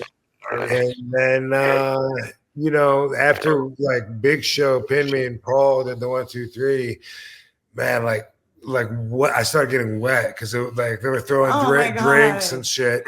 And I was like, it was really emotional for me anyway, because I felt horrible about the situation. Yeah. And then I felt like I let everybody down. And then now all the, you know, popcorn, cardboard crinkled up and cups and everything just started melting the ring. And it made me feel worse. It just made me feel like, oh, such a boo. It was like such a negative energy moment. And it was all, you know, my fault, prospectively. Yeah. Man, it was their fault. I mean, look at the world today, man. Come on, that wasn't. I mean, that's bullshit, man. What happened to you? I was ahead of my time, and that's illegal to be ahead of your time, unfortunately. Yeah, right. That's what I'm saying. That's what I'm saying. You're ahead of your time. It's like everybody knows that it's nothing. If you know, the law can be fucked up sometimes, man. You know what I mean? I know the same 18 grams in Hanging Rock, Ohio, right now isn't going to get you in any kind of trouble, but and I didn't feel bad about it, really, except for that I let everybody down in the wrestling world. I didn't feel like, oh no, I should go to rehab and clean my image up. I was like, it's just pot. And I'd gotten busted so many times before that. It just never made the public news. So I was telling Sabu, dude, don't worry about it. This happens all the fucking time to me. Because it did. I could write a book about it. And I've got like a lot of stories, and a lot of them were very non-active, but anyway. This one was different because I was the WWE championship at the time, so that's why it was different. So it was all over the radio and TV and internet, and then consequences. Vince was disappointed. Yeah, it was just, but I didn't feel bad about the weed part. I just felt, like, man, I should have been more careful. I should have put it in my luggage, not had it in the center console. Stinking the whole car up. I should have had air freshener. That's the things I did have Ozium. And when I was scared that the cop was going to see me like bend down or whatever, reach for it. So I told Sabu, spray a little bit. And he grabbed the Ozium and he goes, that's what I did. Looking back on it, if that motherfucker would have went, we might have had a different history, might have never seen RVD drop those championships because he might not have said, why does the car smell like weed? He might have said, why does that car smell like Ozium? I'd say, Sabu's got gas really bad. Will you give him a ride? Back in time. Yeah, man. Damn, yeah. Back in time. You can find a way. Let's see. We got Seth with $20. Happy belated birthday to RVD and Merry Christmas to everybody. I'm driving the Reggae Sunday right now and happy to catch on the pod. We need a New Year's RVDology on how to look back at the year non-judgmentally. Love y'all. Good. Good post. Well, I will give that some thought, dude. Yeah, we can do that before New Year's. Heck yeah. We got a couple more super chats. Thanks, Seth. By the way, and we'll be on again before then, but I've always, anyone that's followed me a really long time knows that I'm not like much of a holiday person, Yeah. New Year's Eve is one of the more depressing holidays, in my opinion. Really? Yes. And I hate that song. Oh, that they play like all the good times. Be forgot. I don't know the name. Yeah. It's just I'm not a holiday person either, man. Aren't you? No. And as a kid, that like my mom and dad never had company over, it seems like, but they would throw a party on New Year's Eve, and it wasn't a good experience. I hated the smell of oysters, and the sauce, just everything. And I remember Mrs. Wilbur, the old lady, falling down the steps because my dad took the railing off because we were hanging on it and shit. So he took it off for us kids, and the old lady went because we were for to grab. I'm like, oh, got these horrible memories, but yeah, it's always I mean, there's some of them that are kind of sad, but that might take the cake out of the whole year because it seems like it's just everyone, saying, goodbye 2024. It's really just another day, but it's about this big imaginary line, that you're stepping over and leaving a lot behind. It's my favorite day, and it's my birthday. Is it really? Yeah. Oh wow, really? I love New Year's Eve because I'm always so thankful. Like I think of it as I'm so thankful to live, to have another birthday, or not be in jail, to have freedom. So I kind of feel like it's a Thanksgiving. So no, that's in November, baby. But it makes me thankful, and I really, really love New Year's Eve. So your birthday's New Year's Eve or New Year's Day? Yeah. New Year's Eve. Okay, yeah. cool. That's dope. Awesome. That is. I never heard that before, man. That's crazy. Yeah. Celebrate the New Year and your birthday every year. You know what I mean? Yeah. What a whammy! That's a double whammy. Right, and the fireworks. Yeah. It's all for your birthday, Katie. It's right. That's what they always said when I was a kid. Feels like it's all for you. Yeah. Yeah. The Then guy I'll falls. forget up to with- write 2025 until like March or something. I'll start remembering. I know, right? That's when it kicks in. The one guy followed up about how he got scammed by the AI. He said, by people pretending to be ICP, about 6 weeks, he paid $500, got beats and verses sent to me for collabs too old for the internet. So somebody was AI and kind of lyrics. I hear that too. I hear people saying that, man. Yeah. Every once in a while, somebody somehow will hit me up on Instagram and be like, yo, is that really you on Facebook? And I'm like, no, it ain't me, man. I'm not on Facebook. You know what I'm saying? I'm not on that shit. Like, we have an official ICP one and somebody updates it, but it ain't me. You know what I'm saying? Right. Yeah, you know, that's it. Man. All right, That so sucks. a couple more super chats. Wax says for $10, we just released a parody of one of Violent J's songs. Tell them to check it out. It's Santa Claus, a parody of Super Balls. So there we go. Oh, Check it out. And then he follows up with another $20. We just released. He said the same thing. So yeah, check it out. Whack Violent J, check it out. So hell yeah. there we go. Yeah, we did a couple Christmas songs yesterday. I was surprised I knew the lyrics so well. You know what I'm saying? I was super nervous about it, you know. And then I got out there. It's so funny, man. It's like sometimes you're super nervous and full of anxiety leading up to the event of something going wrong. But then when you're on stage and something goes wrong, it's surprising how little you give a fuck. Yeah. You know Oh, yeah. When you're actually in the moment and something goes wrong, like the fear of something going wrong beforehand is way worse than like if me and Joy are up on stage and the music suddenly cuts off, you know. It's like we just start kicking Fagos into the crowd, and after 3 or 4 minutes, if it don't come back on, we leave. We don't give a fuck if it comes on or not. You know what I'm saying? We hope it does so we can finish, but it's like, what can we do about it? You know what I mean? Nothing. Right. So it's not as bad as you worry about, you know, when it actually happens. Dominator. When I first met Joe, ICP did not stand for Insane Clown Posse. Do you know what it stood for? Ooh, I do not. No, I don't. What it Inner stands City Posse. Inner City Really? Posse got the dog Yes. beats. ICP, they got the dog beats. Whoa. Yeah. No, you don't fuck with no, you don't fuck with the funk. What is it? No, you don't fuck with the funk from the old school. Anyway, I don't know. City Posse.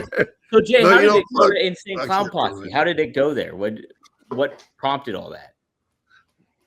From Inner City No, because Posse. I was going to think Mickey about it. Clown Like, broke no, into you his don't, house. no, you don't stop with the. There it is. No, you don't stop with the funk from the old school. There it is. How about that? But when you're up on stage, man, those memories will shoot right back in your head. You know what I Oh, mean? I bet. Yeah. Man, listen to this. We played this festival called Riot Fest, right? Oh, I know it was that. in Yeah, Chicago. Riot It wasn't even a year ago, I don't think, right? Maybe it was a year ago. But me and Joy go out there, right? And something happened to me that's never happened to me before. Yeah. I got about 30% into the show, and suddenly I just went blank. Like I could not think of the most simplest lyrics. You know what I mean? And I was up on this huge festival, and I'm like, holy shit. So a good 70% of the show, I didn't know a single lyric. You know what I mean? And after the show, I apologized to Shaggy, to Joey, and after the show, the reviews came out of the shows, and they said we were the third best act of all of, right? Nobody noticed. I didn't know a single lyric. You know what I'm saying? Yeah. I don't know how that can be. Oh my gosh. Yeah, it's all about presence, a lot of it. Presentation and presence is like the thing that can really get you over. And nobody, if you can do that, you can hook a crowd like that. It's nice. Maybe I knew, maybe I was good at fronting, or I knew more lyrics than I realized. But I know every time I would get going, I would think, oh God, please don't forget him again. And then I'd forget him again. You know what I'm saying? Yeah, that shit can happen. Can happen when you're wrestling too. Oh, I bet. Yeah, I definitely. Yeah. Rob, do you have like almost? I was going to ask you this. We talked about your nightmare you had last week with me. Yeah. But do you have like almost like wrestler nightmares where you're like in the ring and you don't know what you're doing or certain things like that? Do you have any dreams like that sometimes? I have. Uh-huh. I have, I think we've all had like a dream where like we're punching somebody and they're no selling it, can't hit them hard enough or something. Yeah, but I mean it's not something that happens a lot. I usually don't remember my dreams. Yeah. Yeah, and that was one thing that I noticed when I quit smoking for like 4 days just for the hell of it, and all of a sudden like I was having the most vivid dreams, and I looked it up, and that's really common to say marijuana suppresses dreams. So that's if you really like dreaming, that's one reason not to start smoking weed. Oh, interesting. How about Yeah. that? Man. You don't ever wake up like thinking you're having a match? No. I wake up thinking that there's a spider. I feel like I already woke up. This happens over and over again. I think I've already opened up my eyes, and then I see a big spider coming down from the ceiling on a string, like right towards my face. And I'm like, ugh, and I like slam it off, and I do that. Like I've done that probably like 4 times within the last year. And then Katie's like, "You're just dreaming," and then I'm like, "Okay," and I put my flashlight on my phone. And I'm like looking for that motherfucker. You're looking for the spider? Yeah, because I think that I woke up and saw that shit, but I guess I wasn't awake yet. I just dreamed that I woke up, but that's the closest I have to like a reoccurring nightmare. And the Maven and Mark Henry pointing thing only happened Pointing, yeah. that only happened once. That was quite the dream Jay he had last week. My girlfriend had a dream. She told me she had a dream that I was sitting on a stage next to Roseanne Barr. And I was like laughing at her, you know what I'm saying? I was like, what the fuck? How the fuck, what would that be? What situation would that be? You know what I'm saying? So this guy, I do this guy's podcast, and he invites me to this event called Skank Fest, right? Yeah. And I said I'd go. So I went out there, and I stayed up all night because we played Seattle the night before. And I flew to Vegas, and all I had was a bag of mushrooms. And I was in the worst mood ever. I ate that bag of mushrooms, and they took us to do I thought was a podcast, but this was at this beautiful venue in Vegas, and it was in front of this huge crowd. And it was this podcast called Legion of Skanks, and it's mad popular. You know what I'm saying? Oh, yeah, I know. I'm sitting in the crowd watching this happen as these mushrooms are kicking in, and suddenly they call out Roseanne. And I'm like, oh shit. And I'm totally forgetting that they're about to call me out. Yeah. Suddenly they call me out, and I'm totally going off these mushrooms. But I go out there, and there I am sitting next to Roseanne Barr. You know what I'm saying? So what we did was we posted the text message my girlfriend sent me. It still had the date on it from when she had that dream. You know what I'm saying? With a picture of me sitting next to Roseanne Barr and the date it happened. You know what I'm saying? Isn't that nuts? Crazy. That's fucking crazy. Yeah. Some foreshadowing shit. Yeah, synchronicity right there, huh? So wild, man. Damn. Wow. All right, couple more super chats. This guy says, Montana Josh says, we always gave Joe Hogan stuff whenever he's in Montana. He gave us our first jerseys. How about that? Fuck yeah. Yeah. Hell yeah. Probably got that very stuff you gave me down in my man cave still. You know what I mean? Yeah, right. I got figures of Rob down there. I got all my friends that I actually know. You know what I'm saying? Mm-hmm. Like guys that I actually know from my life outside of wrestling, you know? Yeah. And I got Vampiro, you know what I'm saying? I got Sabu. I got a bunch of guys that I know. I got Scott Hall. I got all these figures down there, and I got other figures too. But yeah, that's what I like to collect. Yeah, personal figures. Yeah. Heck yeah. Garrett asked, I think that's his name. Yeah, Garrett, $5. Rob, do you think Paul E has a moral obligation to pay all past ECW wrestlers or families the money he owes them now that he's well off? Do you think he has a moral obligation to that?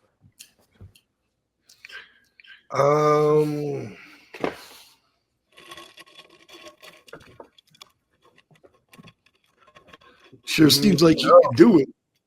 I don't think so at all. No, I mean, and the reason that it took me a minute to think, because it's easy for me to think that he doesn't have a professional obligation to do it. So trying to think past that, since you don't have a professional obligation to do it, that means you don't have to do it. So to reach in and pull out millions of dollars when you don't have to, and you're at a different place in life and you got your family and you're just doing it out of being generous, you want to pay somebody for some work that you did 20 years ago, I think that'd be above and beyond what any reasonable person would expect. So I don't think he should feel obligated. Okay, cool. Yeah. Let's see. Always with a different view, but watch him surprise everybody one day and do it though. And what it? Oh yeah, man. That'd be the shit, right? Heck yeah.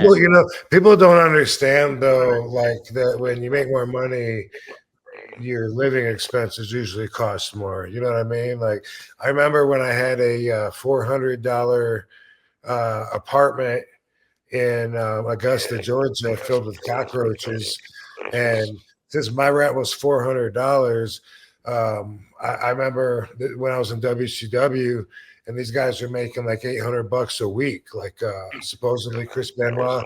I would love to hear your Chris Benoit story because I heard you tell it before, Joe. I almost requested it, but anyway. And Max Payne, and anyway, I was just thinking in my head like, whoa, 1,600. That's 3,200 a month. And I was just thinking like, holy shit, I could get so far ahead. But then, realize, once you move into like a real place, then there goes that much. It's like people can only imagine other people having money in their shoes. And that's not the way it happens. So, it's not like people think like, oh, come on, Paul's got millions. They think it's all freed up money because it sounds like so much to them. But right. When you got a place and you're paying $5-6 grand a month mortgage compared to that $400, makes a big difference, and as does your whole lifestyle, because that's what you want, Yeah. That time the things change, the whole scale of it changes. And then this guy asked you, Jay, if you would be interested in working at an indie show in Kentucky, May 24th to the 25th. Trying to get you booked. Yeah. No, every time I get an offer like that, you know what I mean? This is what I tell them. Yeah. I say, if you bring in 3 JCW guys, right? Bring in 3 JCW guys. And let's see, cover my, where's that at? Kentucky, indie show. Yeah, in Kentucky, May 24th. Yeah, you should leave him up there. You always I don't take know about May 4th and 5th. We're starting our farewell tour in May. Oh, yeah, I don't think we'll be able to do that. But I was gonna say, you bring in 3 JCW guys, and I'll come in for free. You know what I mean? Yeah, that's how I do it. Especially if you got TV down there. You know what I mean? Because we want to get our guys on TV. You know what I'm saying? And let me people aware of JCW, so we do like an angle or something where these guys are there representing JCW. You know what I mean? And then we would do it. And Joe, they can get a hold of you through Only Wrestlers, right? Yep. There you go. That's the thing. See, here's the way I see it. Like I do a lot of wrestling conventions, although Now I have a different guy instead of bad business Bobby and dishonest Dylan. But I at the conventions, I see everybody, and you only have like a minute with the fans. They're waiting in line. Sometimes they wait in line for holy shit for like an hour or something. It was moving real slow, and there's a big line, whatever. They get up there, and it's like, hey, I always try and give them their time and talk to them, sign, boom. But then, it's like then they just walk off, like, wow. And then boom, it's completely over for them until they might see me again somewhere at another convention 6 months down, whatever. It's now you can extend the experience when the person walks away. Say, by the way, follow me on Only Wrestlers. Boom. Now they can keep in touch with you and keep in touch with what you're doing, where you're going, all this shit, and then where they can hook up with you again or whatever. So pretty cool. And that's what I want wrestlers to realize. Like that's what it's for. It's a platform. It's there. There's a lot of other platforms too, but this one's like a wrestling hub kind of thing. And that's just part of it because when we do the shows and stuff, then yeah, like we talked about here, our talent roster will be the bookables that we'll be choosing from to do our shows. And then we're always going to be coming up with agendas for the followers to do as a community. And by the way, we have a community chat center. It's one of the headers on itonlywrestlers.com on the website, and everyone can go in the chat room and talk to each other there and stuff. So that's kind of a new feature.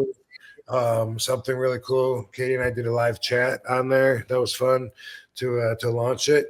And we want to do more of that and then improve that to where we can do podcasts and feature all of our other content creators, whoever wants, that platform, that window to do whatever they want to do with. So eventually, I'm getting naked on mine. There we go. We'll keep that one on his private, not on the homepage. That'll be on the community chat. Fuck it, man. I'm giving a show. Give me a real show, Jay. Wherever they want, man. Shit. You want to see me naked? Done. If that's what like it. I look like melting fucking whipped cream. Welcome, Juggalos. Welcome to Juggalos. D just says, thanks for the memories, Rob and Jay. Rob, fellow Kajukenbo guy. Okay. Jay. Double scoop of whoop. As Joe Two put scoops it. of whoop. Oh, 2 scoops of whoop. That's it. Cool. That's very cool. Ran into not too many Kajukenbo guys. So that's a martial art that I was going to show you. Oh, go ahead. Okay, so if you can break it down, Kajukenbo, ka is karate, right? Yeah. Ju is judo. Oh, judo. No, but jiu-jitsu is in there too. You are not incorrect about that. You are right. And then Kenbo, Bo is boxing, and Kenpo, 5 arts. And you're right because you got the jiu-jitsu as well. Kaju, Kenbo, and Ju is judo and jiu-jitsu. Oh, okay. Wait, no, that's only 4. Kaju, Ken. Oh no, that's 5. But anyway, it's really cool and it's realistic. Kind of like Krav Maga, the Israeli art, where you gouge people's eyes and stuff like that. Like that's part of it, and I really enjoyed it. Sifu Katani taught it in Savannah, Georgia. Maybe this person took it with me. I don't know, but we used to go to the Gold's Gym in Savannah, and I miss Sifu Katani. Enjoyed his classes. How about that? Wow, that's pretty sweet. It is. How long did you take that? I don't know. I don't even know. It could be anywhere from. It seems like it was like a year, but it could have been 2 years. I'm not really sure. And then I didn't go through the belts. He said that he would pass me through the belts, but I had to learn the katas. And so to go, you start as a white belt, but then to go to the next belt, you got to learn and show, I don't know if it's 2 to 4, punch block techniques, and then like 2 to 4 this technique, and then there's the katas, which is the kind of like the dance, it's where like you go through the steps, like you pivot and do a downward circular block while you're pivoting and then strike. It's kind of like a little choreographed thing. And man, Seifu Katani went through so much trouble because I traveled a lot. He would always let me come in and spar with everybody and stuff, even before I started with his classes. But and I'd spar with him. But he went through so much trouble. He videoed him on camera going through all of these. Like, here's 4 different katas that you got to learn to go to the next one. And he would have it. And it's, it's like, boom, step to the left, inward block, strike, downward block, like whatever. It was like boom, boom, boom, boom, boom. And it, bam, it was like so much like a robot choreographed, and I never learned them. And I always felt like, man, that dude like went through so much trouble for him. And I remember when I was watching them, it was like a mirror effect. So I was like, wait, if he's going to is that his right or my right? And I remember like getting lost like right from the start. Yeah. And then I just learned like enough to kind of fake through some of the beginning of the classes and shit with that stuff. But I mean, obviously I did learn a lot from it, but I always just enjoyed the sparring the most. But man, he went through so much trouble. So I could learn on my own and just come in and test for the belts. Man, that's how cool he was. That's an effort right there. Hell yeah. Garrett closes out. He says, "Good point with regarding Heyman." He says, "Also, what's something surprising about Sabu or a fun fact that people don't know?" No. Okay. Do you have anything you'd like to share, baby? Let's see. A lot of people know that. People want to know he's funny because he's like low key funny. He is, yeah. Yeah. He's the only guy I've ever seen wear sweatpants and cowboy boots. And a baseball cap on backwards. That is a fun fact. I like that one. Yeah, well, I want to say this, but people do know this because I've heard other wrestlers talk about Sabu this way, but he is the most generous motherfucker that you will ever meet. And a lot of people don't know that, but he's overly generous. He gives everything away, even when he doesn't have it. And he's always done that. I've known him since 1989.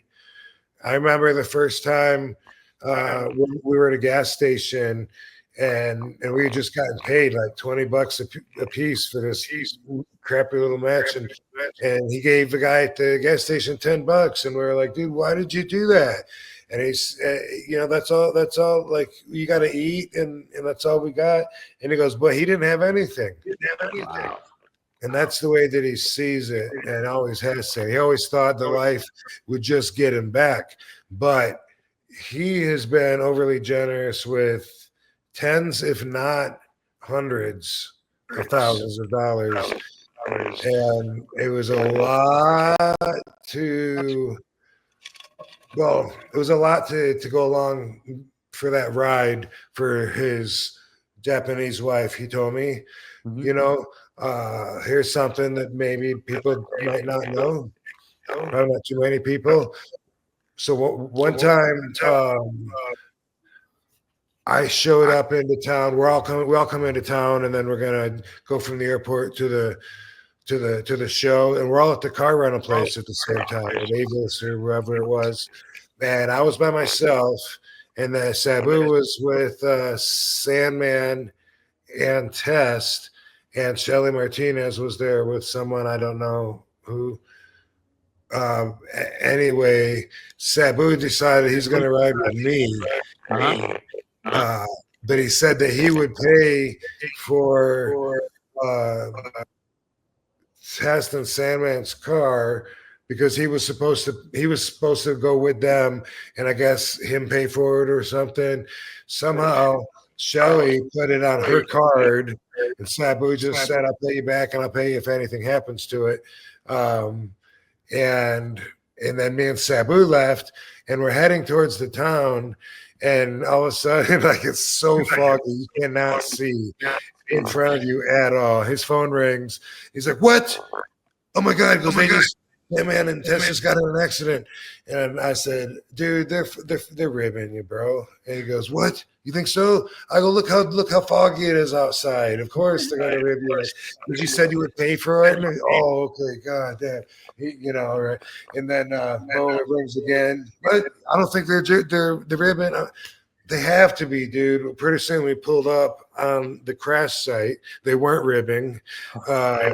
Sandman and Tess had hit a deer and spun and slammed into the railing there, and they were fucked up. And long story short, Sabu had to explain to his wife why he owed Sean Martinez 30 grand. Holy shit. Yeah. Damn. That's fucking crazy. Wow. Anybody that knows Sabu, though, like he's always, way back when I was training, he would pay the bill, even if I had friends there, he'd pay hey, you don't got to take care of their bill. Well, they didn't make any money tonight. I did, and that's the way he always thought. And wow, that's awesome of him. Yeah, I've always said put the brakes on him for his own good, but that's been something that that's how he lives. Yeah, man. Yeah, Sabu's a great dude. Great dude. Triple E asks this of you, Violent J. Violent J, if booking a match, film cinematic against any three people choosing versus Dr. Teeth, Animal, Zoot of the Electric Mayhem, who's going over, and what's y'all's favorite Christmas song or movie? I don't know what who Zoot and Animal and Teeth are. Do you guys remember the band in the Muppets? They had Dr. Teeth had the top hat. Animal was the drummer, right? And then right. Dude, I can't remember who Zoot was though. I remember Animal the drum. Oh, okay. Yeah. Electric Mayhem. Right. Cinematic. It would be. Damn, this is a crazy ass question. I can't answer this. Cinematic match against. So you pick three partners. I love you, baby. I love you. Thanks for hanging in there. My favorite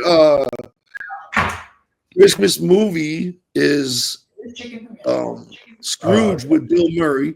Yes, that's a good one. It's a great one. And my favorite Christmas song is probably Run DMC's "Christmas in Hollis Queen." What is it called? Christmas. Yeah, that's it. Christmas in Hollis. Christmas in Hollis. Yeah. And the three wrestlers I would choose would be the three most cinematic wrestlers I could think of, which would be, of course, Bray Wyatt, The Undertaker, and Vampiro. Ooh, nice. That's a good combo. Good combo. Hell yeah. And it would be a slaughter. It would be a slaughter. A squash match. The last match. That's it. Rob, do you have you're not a holiday person. Do you have a favorite Christmas movie? Favorite Christmas movie? Toy Time. What'd you say? Toy Time. Toy Time. Time Toy. Is it Toy Time? No, Time Toys.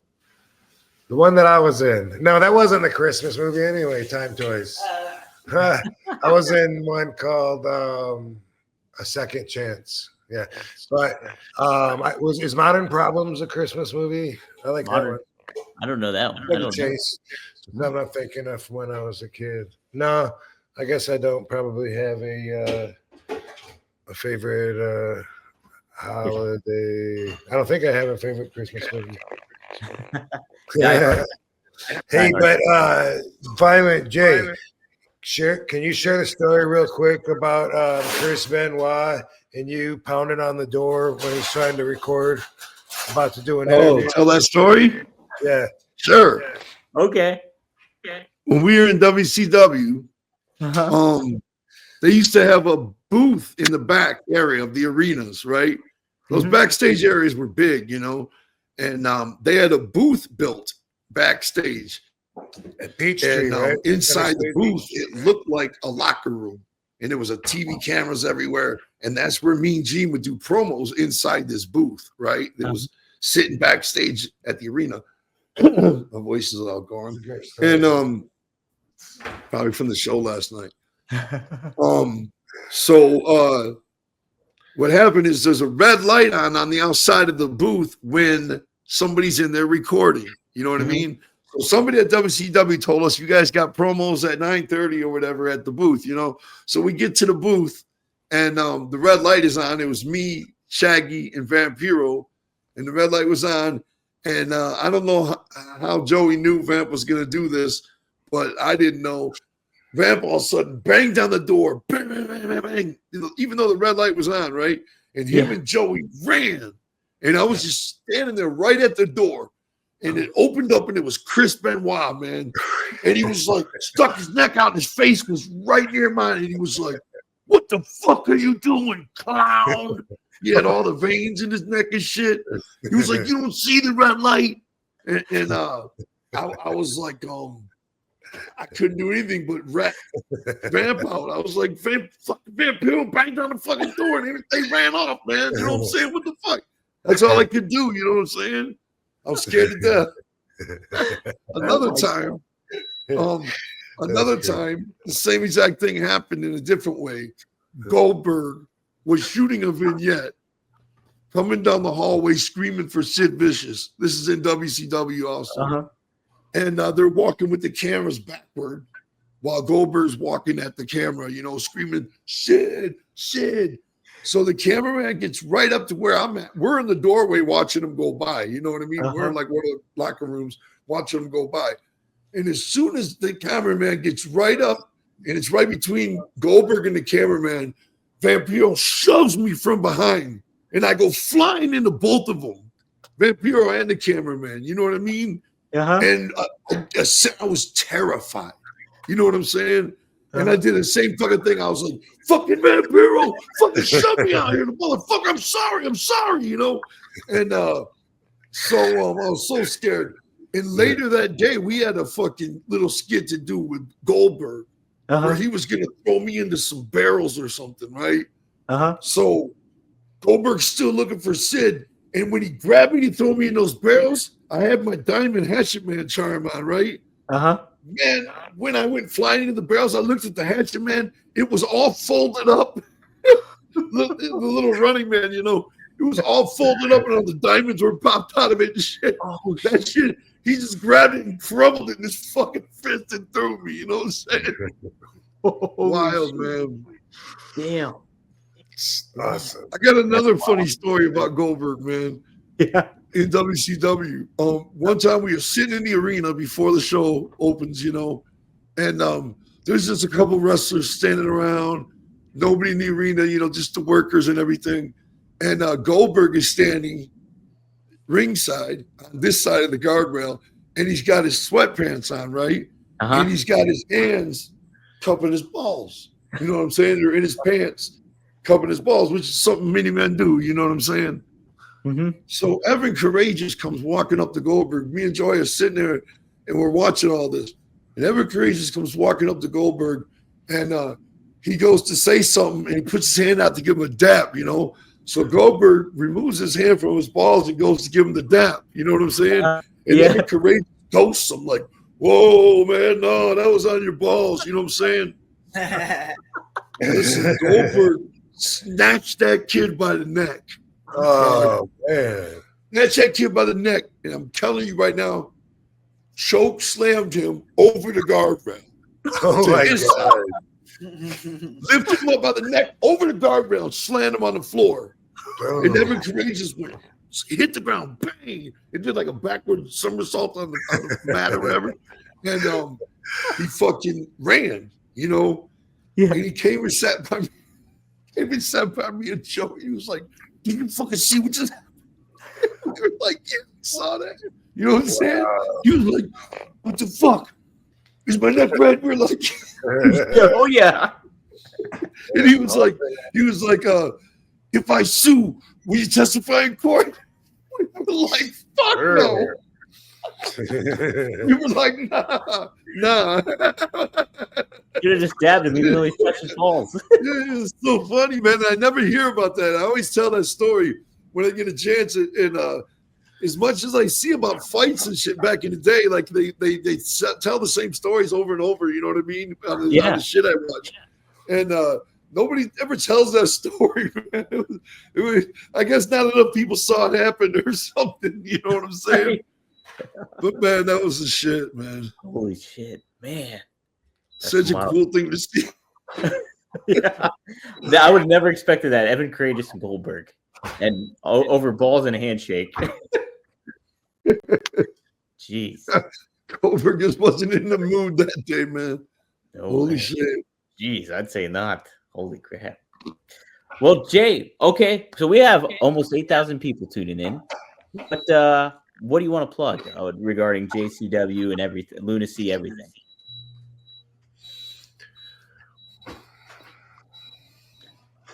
Can you hear me?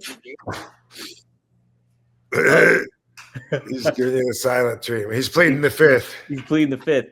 Yeah, I broke my. Man, we had fun in WCW, man. Oh, hell yeah.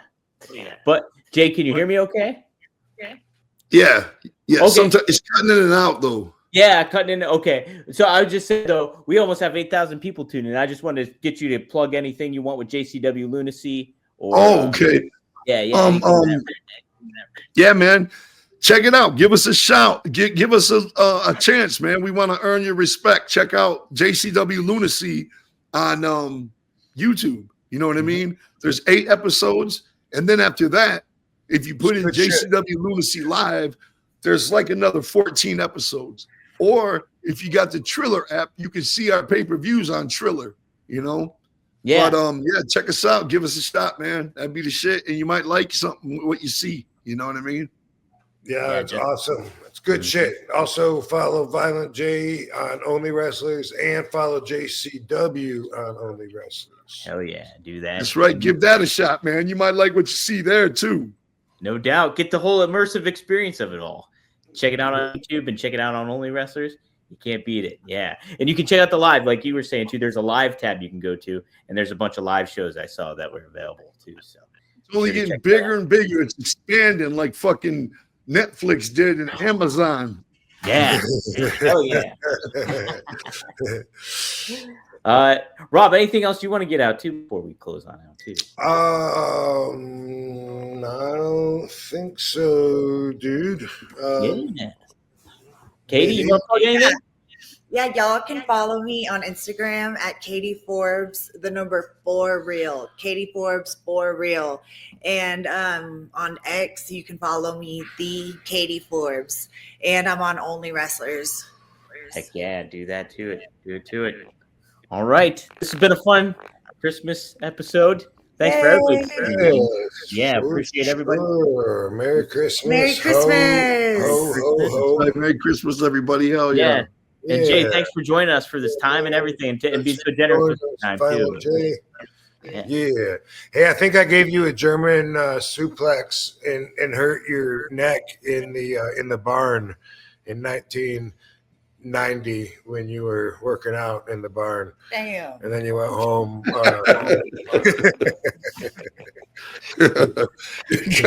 Driving all the way out there, getting wounded and driving back. Just getting shamed out there, you know what I'm saying?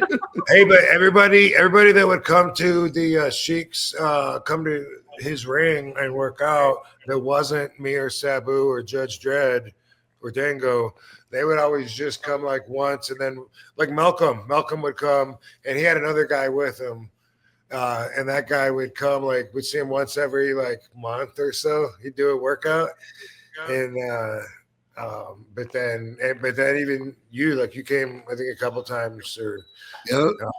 and then we went to see. But everybody thought that we were crazy because Sheik taught us so stiff, huh? Yeah. And Mike, Machine Gun Mike Keller and Al Snow were like, "Whoa, you guys ease up." Yeah. Damn. How about them troops? Yeah, about them troops. Yeah. I would say salute the corporal when I was healing. I'd say salute the corporal. Awesome. All right, cool. All right, thanks, guys. Cool, Talk good to stuff. you both soon. Yes, we'll see you guys next time here on One of a Kind with RVD. Thank you, Violent J. Damn fam. Thanks, guys. Yeah. You. Thank you.